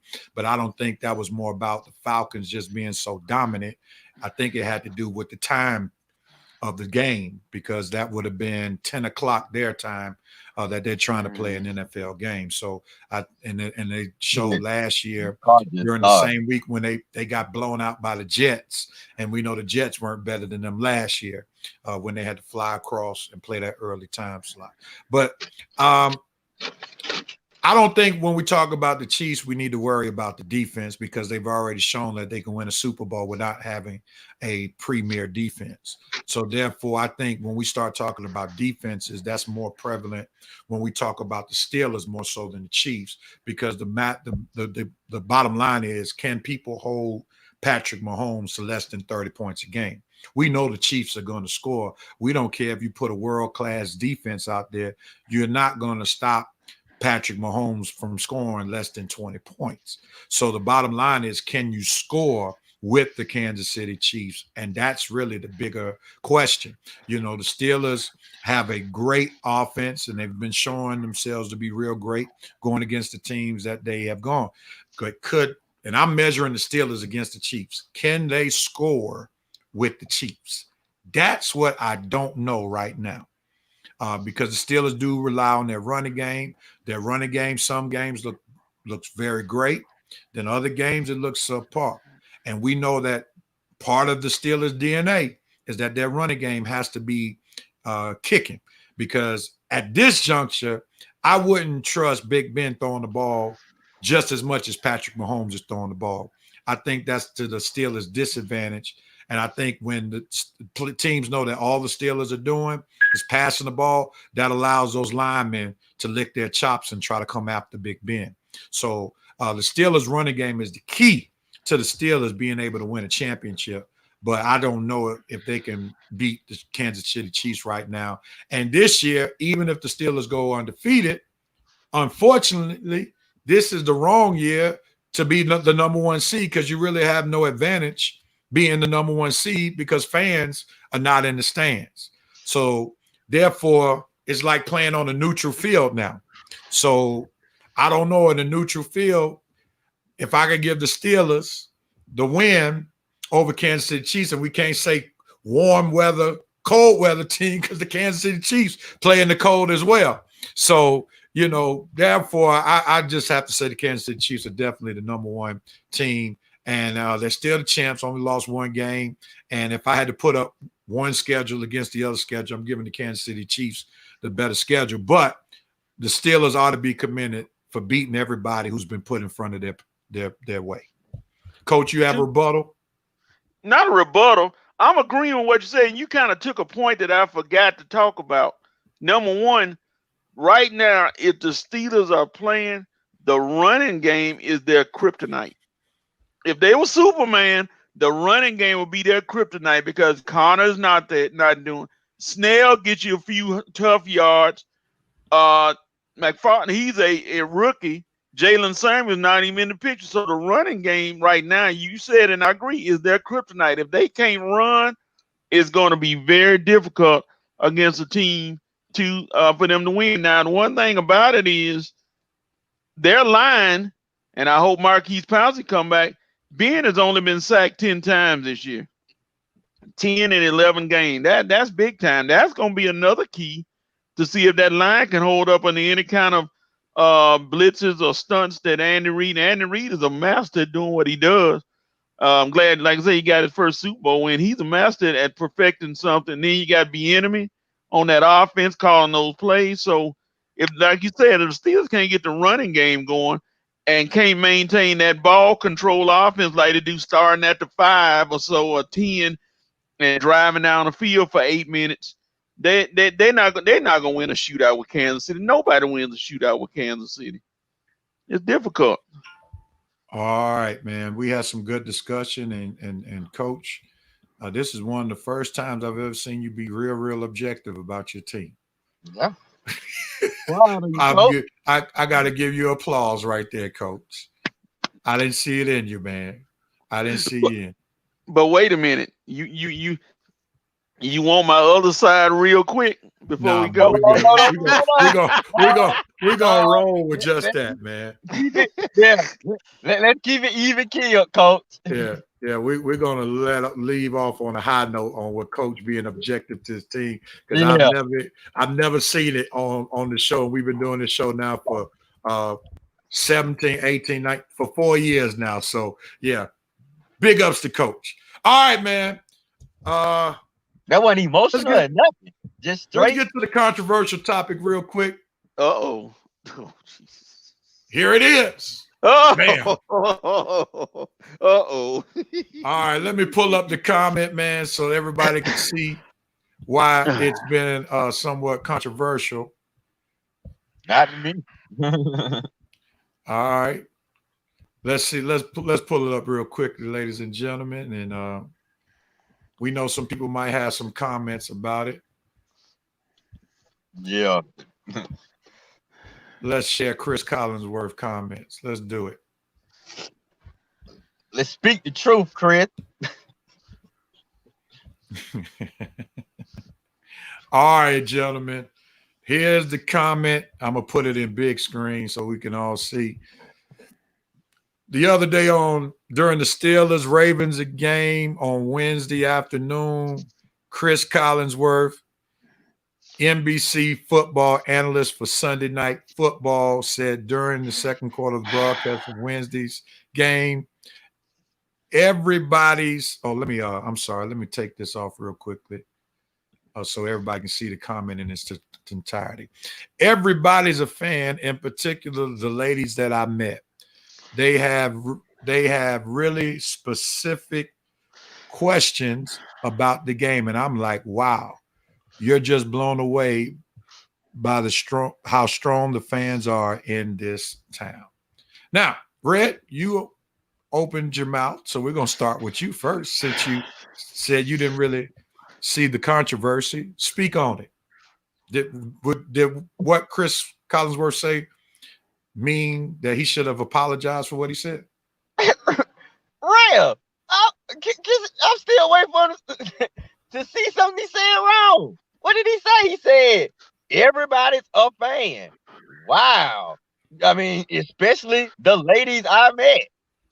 Is that an insult? Okay. Have I been insultful yet?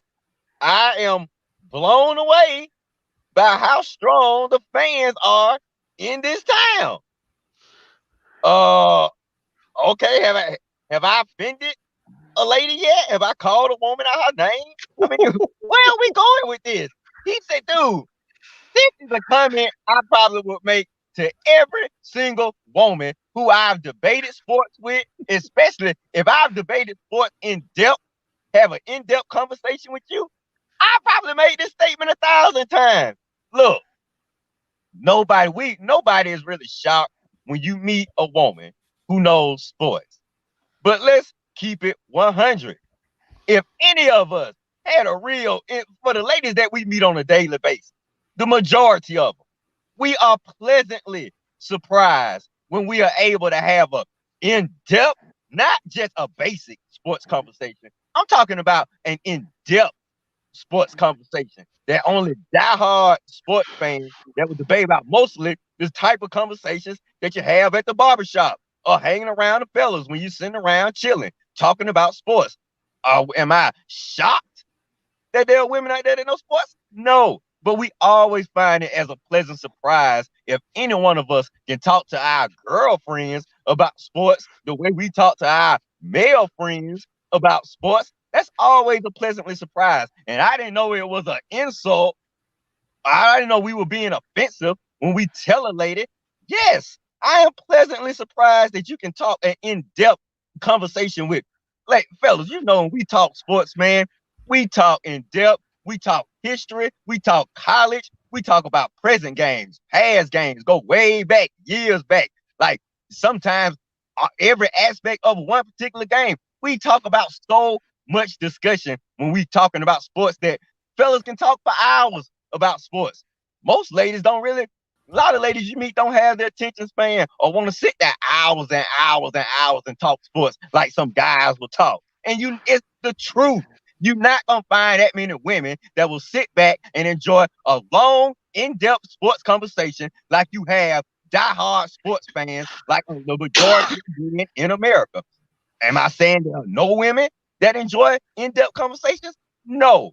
But most men will always be, from this day, in the past, in the future, pleasantly surprised when we meet women, especially attractive women, that can talk sports in depth with us on a daily basis. That's just the nature. That is just the nature of society. That's how it always is. That's how it's always going to be. Not saying that women don't know sports. Plenty of women know sports. Most women know basic sports. The in-depth discussions, the ones that us guys spend hours talking about, like I say, we love it when we can meet a female who can talk like that. But don't act like this is just the norm, okay? Now, will it be the norm in maybe 10 years from now? Oh, yes. You meet more and more women on a daily basis that are talking sports on an in-depth knowledge. I mean, a lot of women, that's their job. So, like I say, but if it's not your job, if you're not hired by ESPN, Fox Sports, NBC, ABC, or one of these sports networks, if they're not paying you to talk in-depth sports, yes, guys will be pleasantly surprised when we find out that you do that as a hobby. I'm sorry, that's just the way it is. And it's not offensive and it shouldn't be insulting, only for sensitive people. All right, let me just do this real quick before I have Coach to chime in. We know I see Kelly and Shelby are chiming in. Shelby or Kelly, if you want in on this discussion, we can bring you in live. Let me know if you want in on this discussion, and we will bring you in live. Just inbox me on Facebook, and I will send you the link for you to come on in this discussion. If you don't, you can keep commenting, because I can see you all got some comments, and I would rather for you all to be heard up front in person on this discussion than just keep your comments to the comment section. So if one of y'all want in, let me know. All right. Go ahead, Coach. What are your thoughts? Well, I mean, you look at it, and I just look at Chris Collinsworth, and it's not so much him, but in this day and age, a lot of women are pretty well versed in sports and are up on sports. Some may not be, but a lot of them are. Now, I believe this is for Shelby. I hear Coach. Yeah. But check this out. He said the right thing. Look what he said, though. Let me jump into his conversation in reference to Pittsburgh. Everybody's a fan, right there, Mr. Collinsworth. You do know that Pittsburgh Steelers fans, male and female, are some of the most passionate fans in America. They travel big time with their team, and they're not doing all this traveling if they don't know anything about what they're watching. So, you know, you said that those Pittsburgh fans, like you said, you talk to female, you're blown away. You shouldn't be blown away, because you should have known this for years, that Pittsburgh fans travel with their team and they know sports. They know everything about sports. They know everything about the Steelers. They follow the Steelers. They can tell you more than they know more than you can, of course, because they travel. And they can talk about it in depth. So for him to be blown away that Pittsburgh Steelers fans, ladies and men, are knowledgeable about the sports, that's kind of a. I know you wouldn't expect that in Cincinnati because nobody cares about Cincinnati sports. So yeah, that's probably where it came from, and it was just a little. I ain't gonna say short-sighted, but I don't know why he would be caught off guard because nowadays people, more ladies are into sports than ever before. Okay. Coach, I think you were trying to be politically correct. No, I was talking about when he said Pittsburgh. No, I'm gonna tell you why. I mean, I don't really find, not to say you did, but I don't find anything offensive to what Chris Collinsworth said. I'm having a hard time. I'm gonna read this, and I read text. That's my job. All right, and let me pull it up so I could read it on my end. He said, everybody's a fan, in particular, the ladies I met. So he's talking about a specific demographic of women that he met. To a point that Shelby made earlier, I don't think he was making a universal statement about women in general, because he's been around long enough to know that there are women who know football because they have women sideline reporters on every network. So therefore, I know just from that, he wasn't talking about women in general, but he was speaking about the specific women that he met at that particular time. So I think we have to read the text and not do what we call in preaching eisegete the text. That means to add, to infer, but exegete the text, which means to draw out what is there. And what is there is, he said, the women I met. That's the key clause right there. Not women in general. So when he's talking about, we don't know the women he met. We don't know the context in which he met them. But he was impressed by those women he met. Chris Collinsworth is not dumb. He sees women talking sports on major networks. So he wouldn't make that wide blanket statement. But to what Red said earlier, I can see why some people might say, Red should have said talking about attention span. I think that was a little bit of a stretch. But there are a lot of women who are not interested in sports. And a lot of women who are interested in sports only if they're dealing with a significant other who is into sports. And I met those type of women all the time. So I think we could just look at by who's posting on this show, right? We got two women who are regulars on the show. We all have female friends, but they're not necessarily regulars on the show. I have some friends who may come in and say good morning just to show some support, but they're not staying the whole time.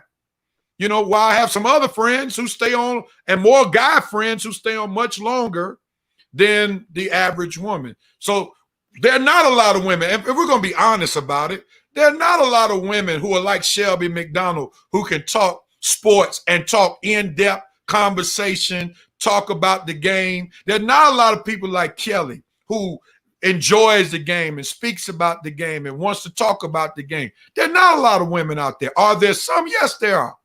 But are they disproportionate to men? Of course it is. That's just like, if we start talking theater, there are a lot more women who are in the theater than males. Are there some males who are in the theater? Yeah. Right. Are there some men who go to the play with their woman? Yeah. Right. But most guys who I know, we ain't talking about what's going on at the theater. We're not talking about going to see the latest show on Broadway. Tony Awards, Rev. Tony Awards. Yeah, I mean, we're not. And I mean, and it's no crime. It's just, it is what it is. And I think people getting upset with Chris Collinsworth is terrible, because it would be different if he just made a blanket statement. which he didn't. He talked about the women he met. But if we were talking specifically in a context, we know that mainly more men talk more in depth about football than women. And how do I know it? There's a such thing called a barbershop, and also there's a such thing called the beauty salon.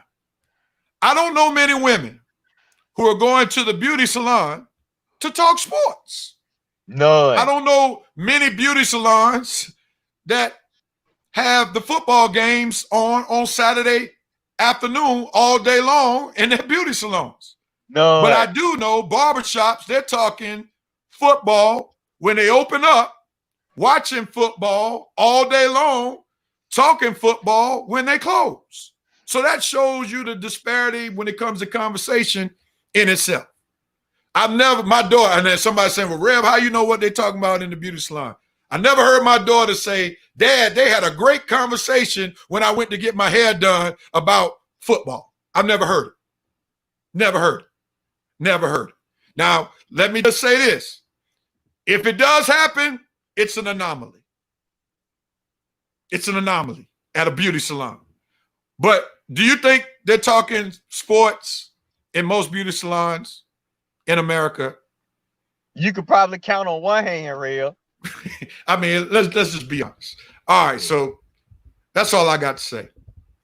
My honey fell asleep at the Atlanta Ballet version of Dracula. It was such a beautiful performance. I mean, and he went with you, but he was not engaged. I mean, okay. That's now, Shelby, stop dreaming. We don't have time for your fantasy dreams of having a date at the Atlanta Ballet, okay? Come on. My God. Red, why did you have to say that, Red? All right, that concludes this episode of the Red and Rev Sports Show.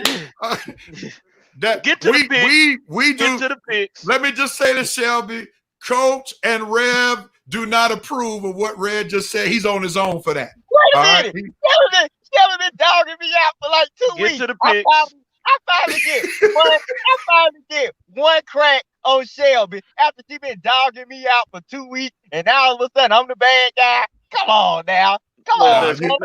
You just went a little bit overboard with that one, Red. You just went a little bit overboard with that statement. Here we go. I'm gonna let Red. When the last time you had a date? All right, yeah, man. Red, Red's about to get. Oh Lord, the women are coming at you, Red. Let's move on, man. Halloween night. All right, so look at Tom said, y'all got an open slot now. All right, man. Oh my goodness, man. I absolutely love the way Rev just broke down his content. Ladies like to brag. You got to prove us wrong. Look at Shelby talking. I got family pictures. All got to prove me wrong. Look at her. She better dedicate.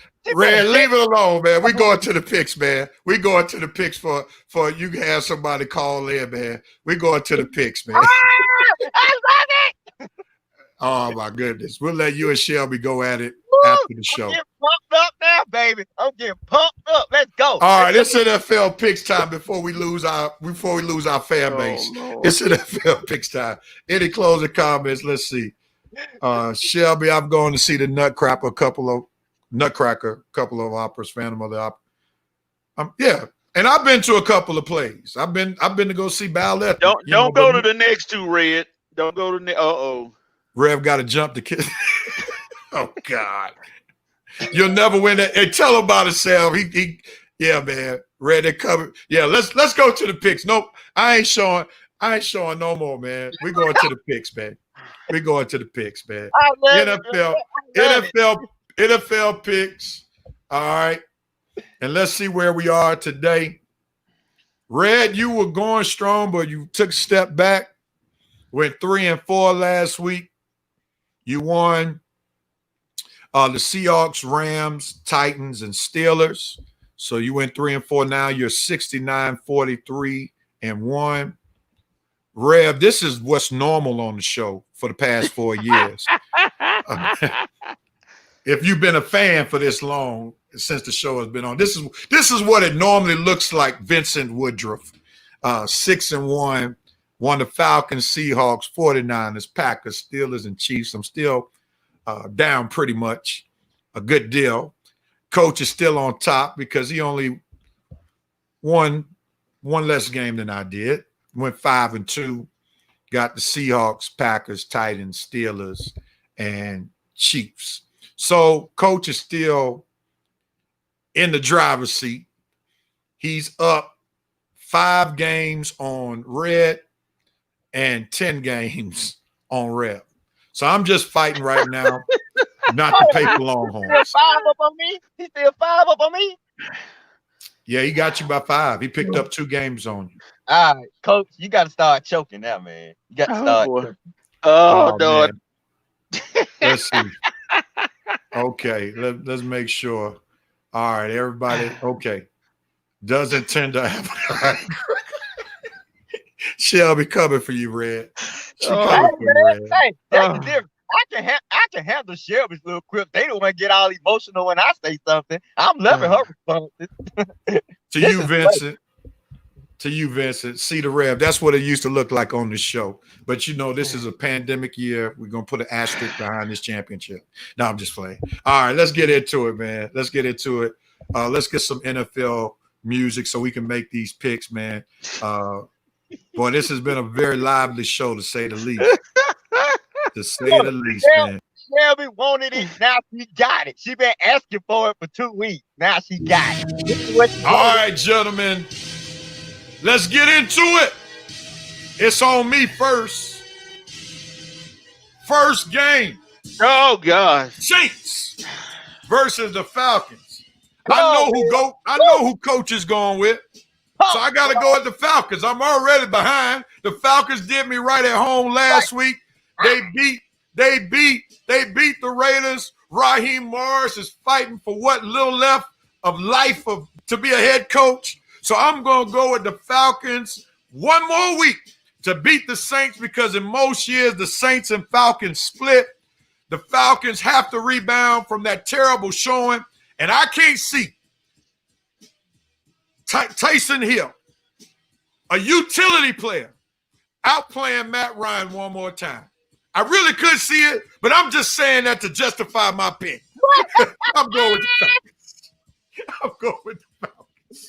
Coach, who you got, man? Falcons. Oh, man, you suck, man. Oh, come on. Y'all gonna make me take the Saints? The Tyson Hill is an anomaly. He beat the Broncos. Come on, he ran all over the Broncos. Man, Shelby letting you have it, Red Boy. Go with Christian the Falcons. Mingle for Farmers.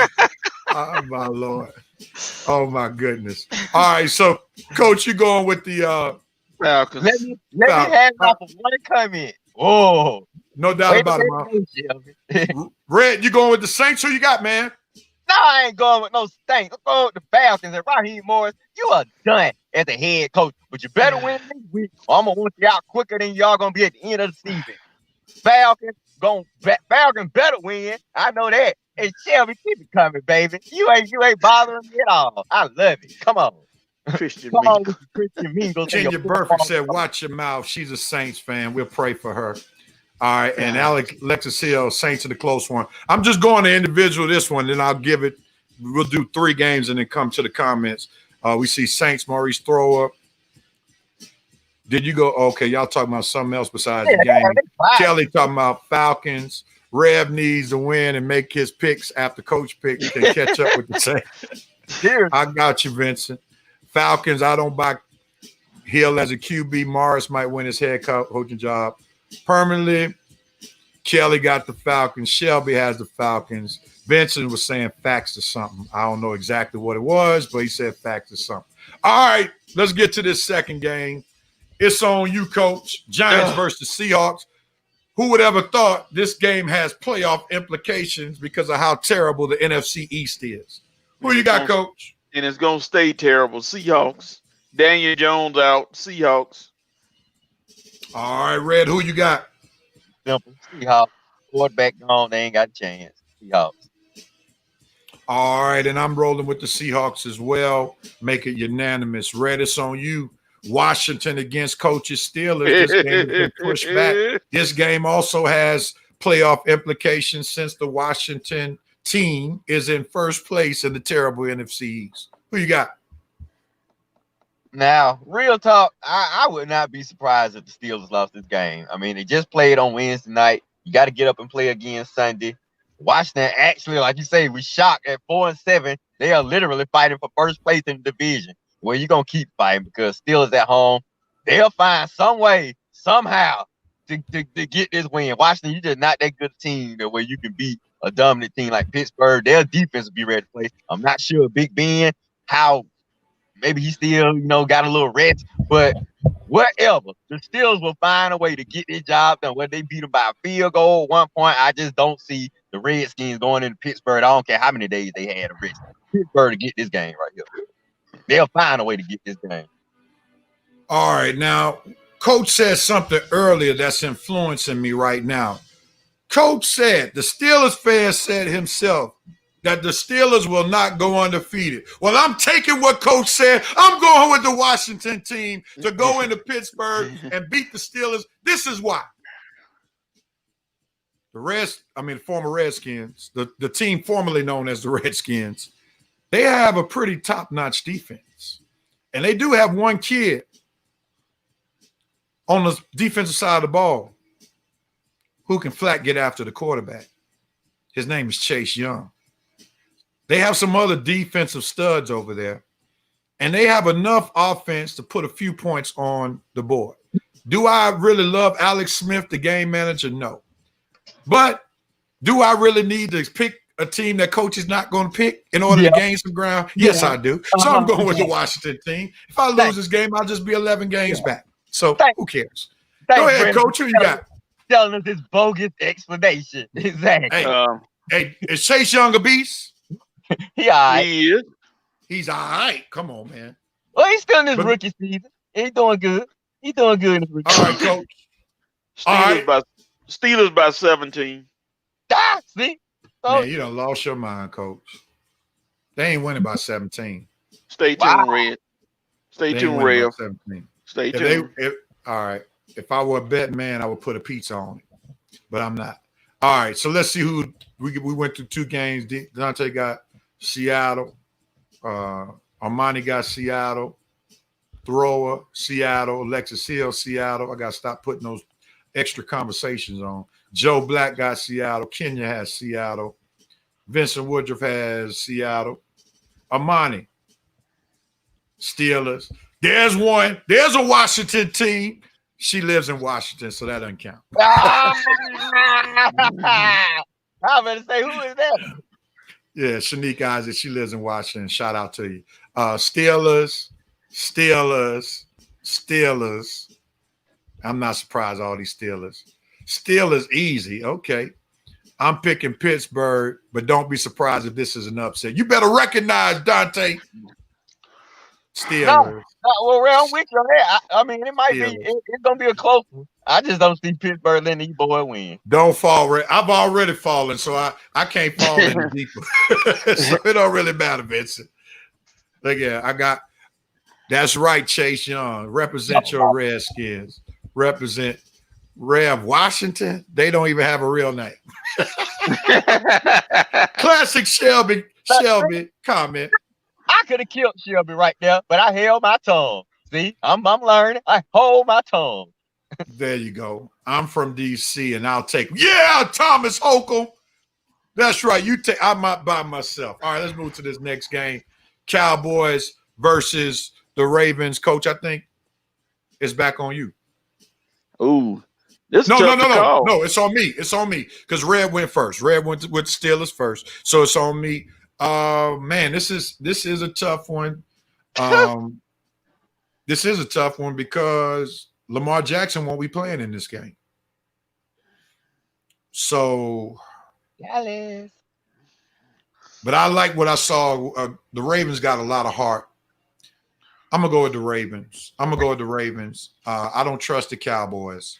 I don't trust the red water gun that they used to call the water pistol, the red pistol. I don't trust the red water gun. So give me the Ravens. Give me the Ravens. I ain't hating on the hair. I'm hating on the person who has the hair. But who you got, Red? Who you got? No, It's not on you. I'm sorry. I'm starting on you, Coach. Ravens. Why? Lamar Jackson is eligible to return Sunday. Oh, he's eligible. Will he return? Yes, sir. That's guaranteed?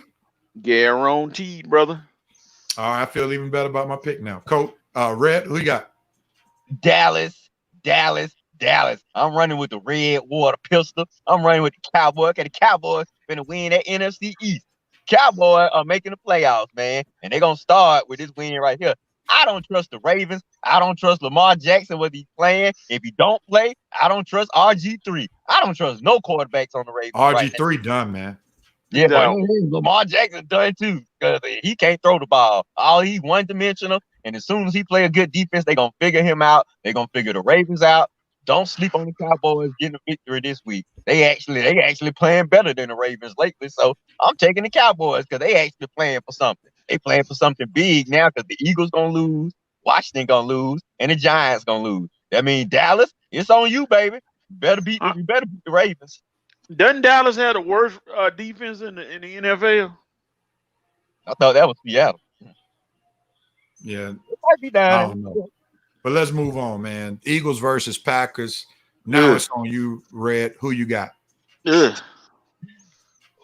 I picked for MVP? Hold on, no, man. I've got it all mixed up. It's on Coach. I think I picked first. It still won't take long. Packers. Eagles are a dumpster fire. So moving on. Red, who you got? Taking my MVP. Keith Rogers, Packers. And I'm making it unanimous. Next game. Colts versus the Texans. Yeah. Oh no, I know. This was on you, Red. Colts versus Texans? Yeah. Man, the Colts? Texans ain't finna win this one. I don't care if they are at home. Colts let one get away last week. They ain't gonna let another one get away. I know it's a division game, but the Colts are the better team. They played the Packers. They just let one get away last week. It ain't gonna happen this week. I think the Texans are finding their stride. I'm going to go with the Texans. I like the way they went into Dallas, even though it's not that impressive, but they really dominated the Cowboys. I mean, dominated them, scored at will, and I think Romeo Crennel has the Texans offense rocking and rolling, and I think they have some momentum going. So this is why I'm going to go with the Texans. Coach, who you got? The Colts. Will Fuller's out for the year because of his little transgression with the PED. So there's your number one wide receiver gone. Colts. All right. The picks have been made, and they'll be on me next. Let's see who the fans have picked the last two games. Kelly Nicole got the Packers. Maurice Thrower, Packers. Joe Black, Packers. Not surprising. Dante, Packers. Kenya Burfict, Packers. Vincent Woodruff, Packers.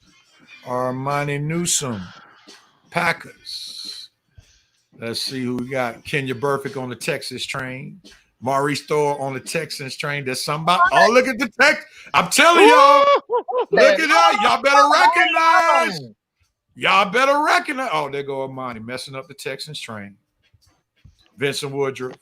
But then come through, Alexis Hill. Come through. They see what I see. The fans see what I see. The fans see what I see. They're blind. And I wasn't just trying to be picking because of my being down in the standings. I really see something right now. I really see something. All right. I bet you I'm going to have Texans on my win column next week. Book it. All right. Who went first? I did. It's on me, I think. You went first, Coach? Yes, sir. All right. So it's on you, Red. Who you got? Bills 49ers. Bills. Buffalo all day, baby.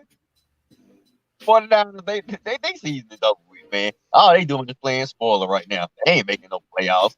They'll try to spoil the team's playoff run, but they ain't making no playoffs. But they ain't about to spoil the Bills. The Bills gonna be ready for this team because they both are similar type teams. They both real physical. I think the Bills believe in their quarterback a little bit more than the 49ers believe in their quarterback. So, Bills, Bills. Bills let this one get away, and then you don't deserve to make the playoffs or win that division. But they ain't Bills. I'm going with the 49ers. They did me right last week when you went with the Rams, and they're going to do me right again. I'm going with the 49ers. They got Debo back in prime shape. So now even without Kittle being on the field, they got a go-to receiver, and then they also use Debo as a runner. Then Mostert back, the running back is back to offset what they're not getting at the QB position. So the 49ers have enough offense to beat the Bills.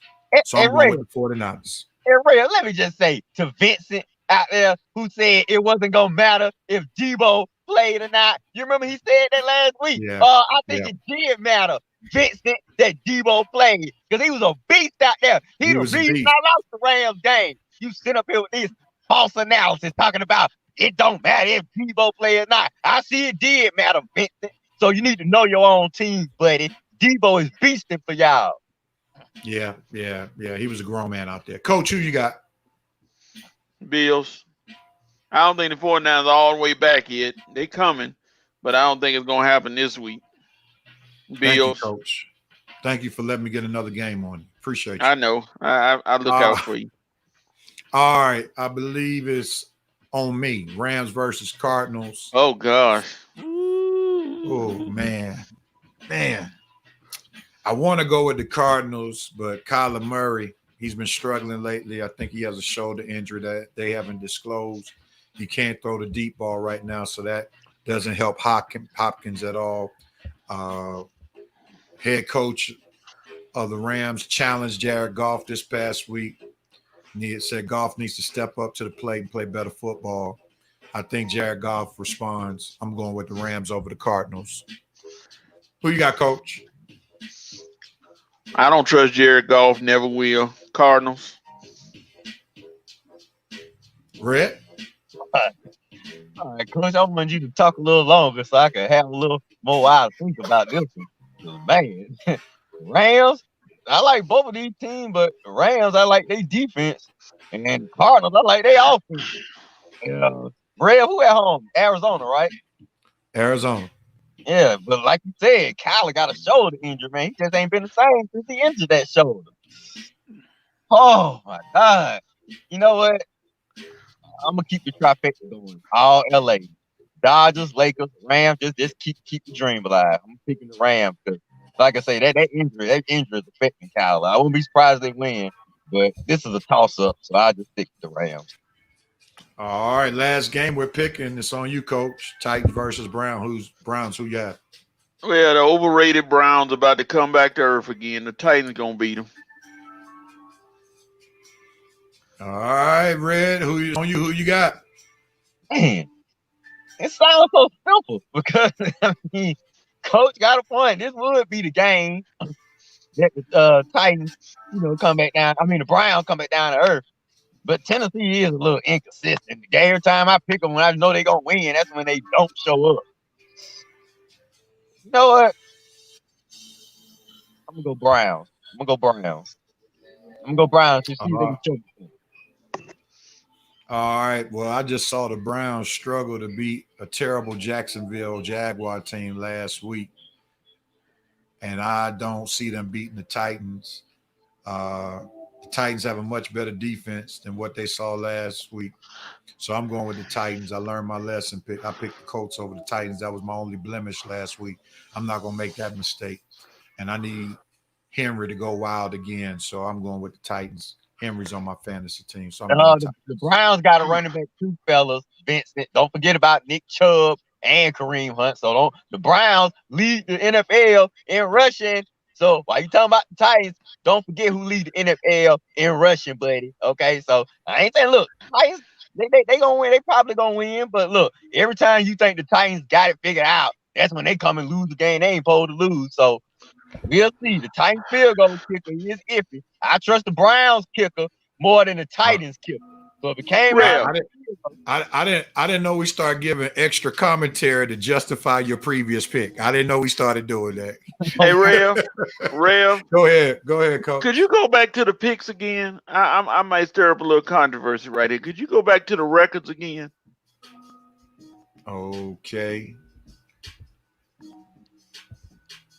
Just making sure I saw something. Particular whose record? Red. Red? Yeah. You wanted to see Red's record? Yeah, when you showed the graphic on there, you gave him credit for the Rams winning and they lost. All right, my bad. No. That's a typo because you see he only got 3 wins. Okay, I just want to make sure. I don't want no trouble. Yeah. Because I was looking at the Rams. I was wondering who they played last week. I said, did the Rams play? Yeah, you did. Yeah, I put Rams. He won, but you can see it's not denoted in the win-loss because he's 3-4. Okay, so, controversial. All right, so yeah. You remember that? How long ago the Rev post that? So here's the correction. He did not win the Rams, but you see he's still 3-4. So those are 3 wins. My bad. Coach, your 5-game lead is secure. Coach want that first championship. You can see. I just don't want any trouble. I don't want anybody to be misled. I got you. All right, let's see who the fans got in these last 3 games. Joe Black got the Bills. Dante got the Bills. Amani Bills. Vincent Woodruff Bills. All y'all gonna be sad next week. Alexis Hill Bills. Burfict Bills. Sister Nicole Bills. Maurice Thrower Bills. Boy, thank you. This San Francisco win gonna be even sweeter. Kenya Burfict Bills. Rev, you on one today. I was on one last week and it got me 6-1. Don't forget it. 49ers have too much uncertainty. Okay, that's what you say. That's what you say. Shanahan won't be able to scheme himself out of this one. That's what you say. That's what you say. All right. He did out scheme Bill Belichick and went into New England and beat Bill Belichick. Don't forget that one, Armani. He sure schemed well in that one. All right. Debo is a beast. I don't trust the person on the center just like you and your Matty Rice woes. Not Matty Rice. All right. Sister Burfict has the Cardinals. Amani the Rams. Dante's has the Cardinals. Vincent Woodruff Cardinals. Every time I root for the Rams, they let me down. So that means Kelly's going with the Cards. You mean every time you root for Georgia Tech, they let you down? This game is a stinker. Then the back room at the Flame. D. Hopkins will be shut down. Rams in a close one. Rams. That's going to be a great matchup with Ramsey for sure. Yeah, D. Hop going to be Kenya Burfict Browns. Titans, Vincent Woodruff. Jonathan Russian, Lebanon King Henry for the Titans. We got Alexis Hill with the Titans.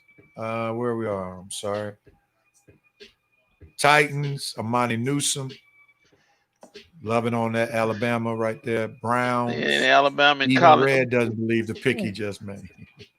Baker factor. Vincent Woodruff going. Man, please. The Bengals. Enough said. Let's go. I finally like Rev comment. God bless you. Glad you finally seen the light. Amen. Maurice Thrower guy has the Titans. Vincent Woodruff is said, coach, about to be messy. No, man. Calling out Reds. Get it Lord, right, coach. Get it right. I just doing the proper. She finally likes Red comments about the Browns. Coach want that Longhorn steak. We're going to eat anyway, Armani. We're going to eat anyway. But you don't have to pay for it right now. Yeah. You gonna get I'm working on Red paying for it right now. So that's my goal. And somehow it would be a miracle for me to catch Coach. But nevertheless, we've had a great show. Let's get ready to put a bow on it and close it out with You Have the Right. Who has the right to do what, when, where, and how? Who wants at it first? Go with it. Okay, Errol Spence, you got the right to show us all that you have rebounded from this awful bad car accident and that you miraculously survived and that you are back and ready to show the world that you still got your boxing skills and you finna put it on Matt Garcia tonight. And after that fight, you're going to be ready for my boy Terrence Crawford and give us the fight we've been waiting on. Errol Spence versus Terrence Crawford. But it starts tonight. Got to get past Garcia. So you have the right, Spence, to show us, or you have the right to go out there and beat Garcia tonight and show us that this accident ain't ain't stopping you at all. I'm pulling for you tonight. Let's go, Spence. All right. Coach, who has the right to do what, when, where, and how? Falcons, you had the right to give Raheem Morris a great shot at this job by winning today and getting the fans clapping again. Some of it already started, but get the fan base somewhat on your side, Matt Ryan. You ain't gonna get all of them because you're terrible, but Falcons, you had the right to win tomorrow. All right. And all the teams that I picked, you have a right to duplicate what the teams I picked did last week so I can make some more progress, so I can be in the fight. So people like Vincent Woodruff will come to understand why I am the 2-time NFL picks champ, why I am the 3-time NCAA picks champ. You're going to learn, Vincent Woodruff. You're going to learn. All right, my brothers. Look at the last comment by Vince. No. Matt, hold on. Matt Ryan, you have the right. That's right. I like that, Amanda. Here it is. Red has the right to let Shelby and I pick his profile pic and embellish his. Why they own you like that, Red? Why they own you like that, Red? Hey, man. Cool, but we all know Shelby is upset for my one little comment, and she made about 20 comments after that for my one comment, which proves that Shelby, just like all the other women, just can't let nothing go. I mean, all right, we're gonna end it right there before you say something else. You say something else. Thank you, everybody, for watching episode 166 of the Red and Rev Sports Show. We'll be back same time, same Facebook channel. Thank y'all so much for tuning in. Thank y'all for your participation. Thank you all for adding a great deal to the show. Be blessed, everybody. See you all next week. Holla before Red says something that may make y'all mad.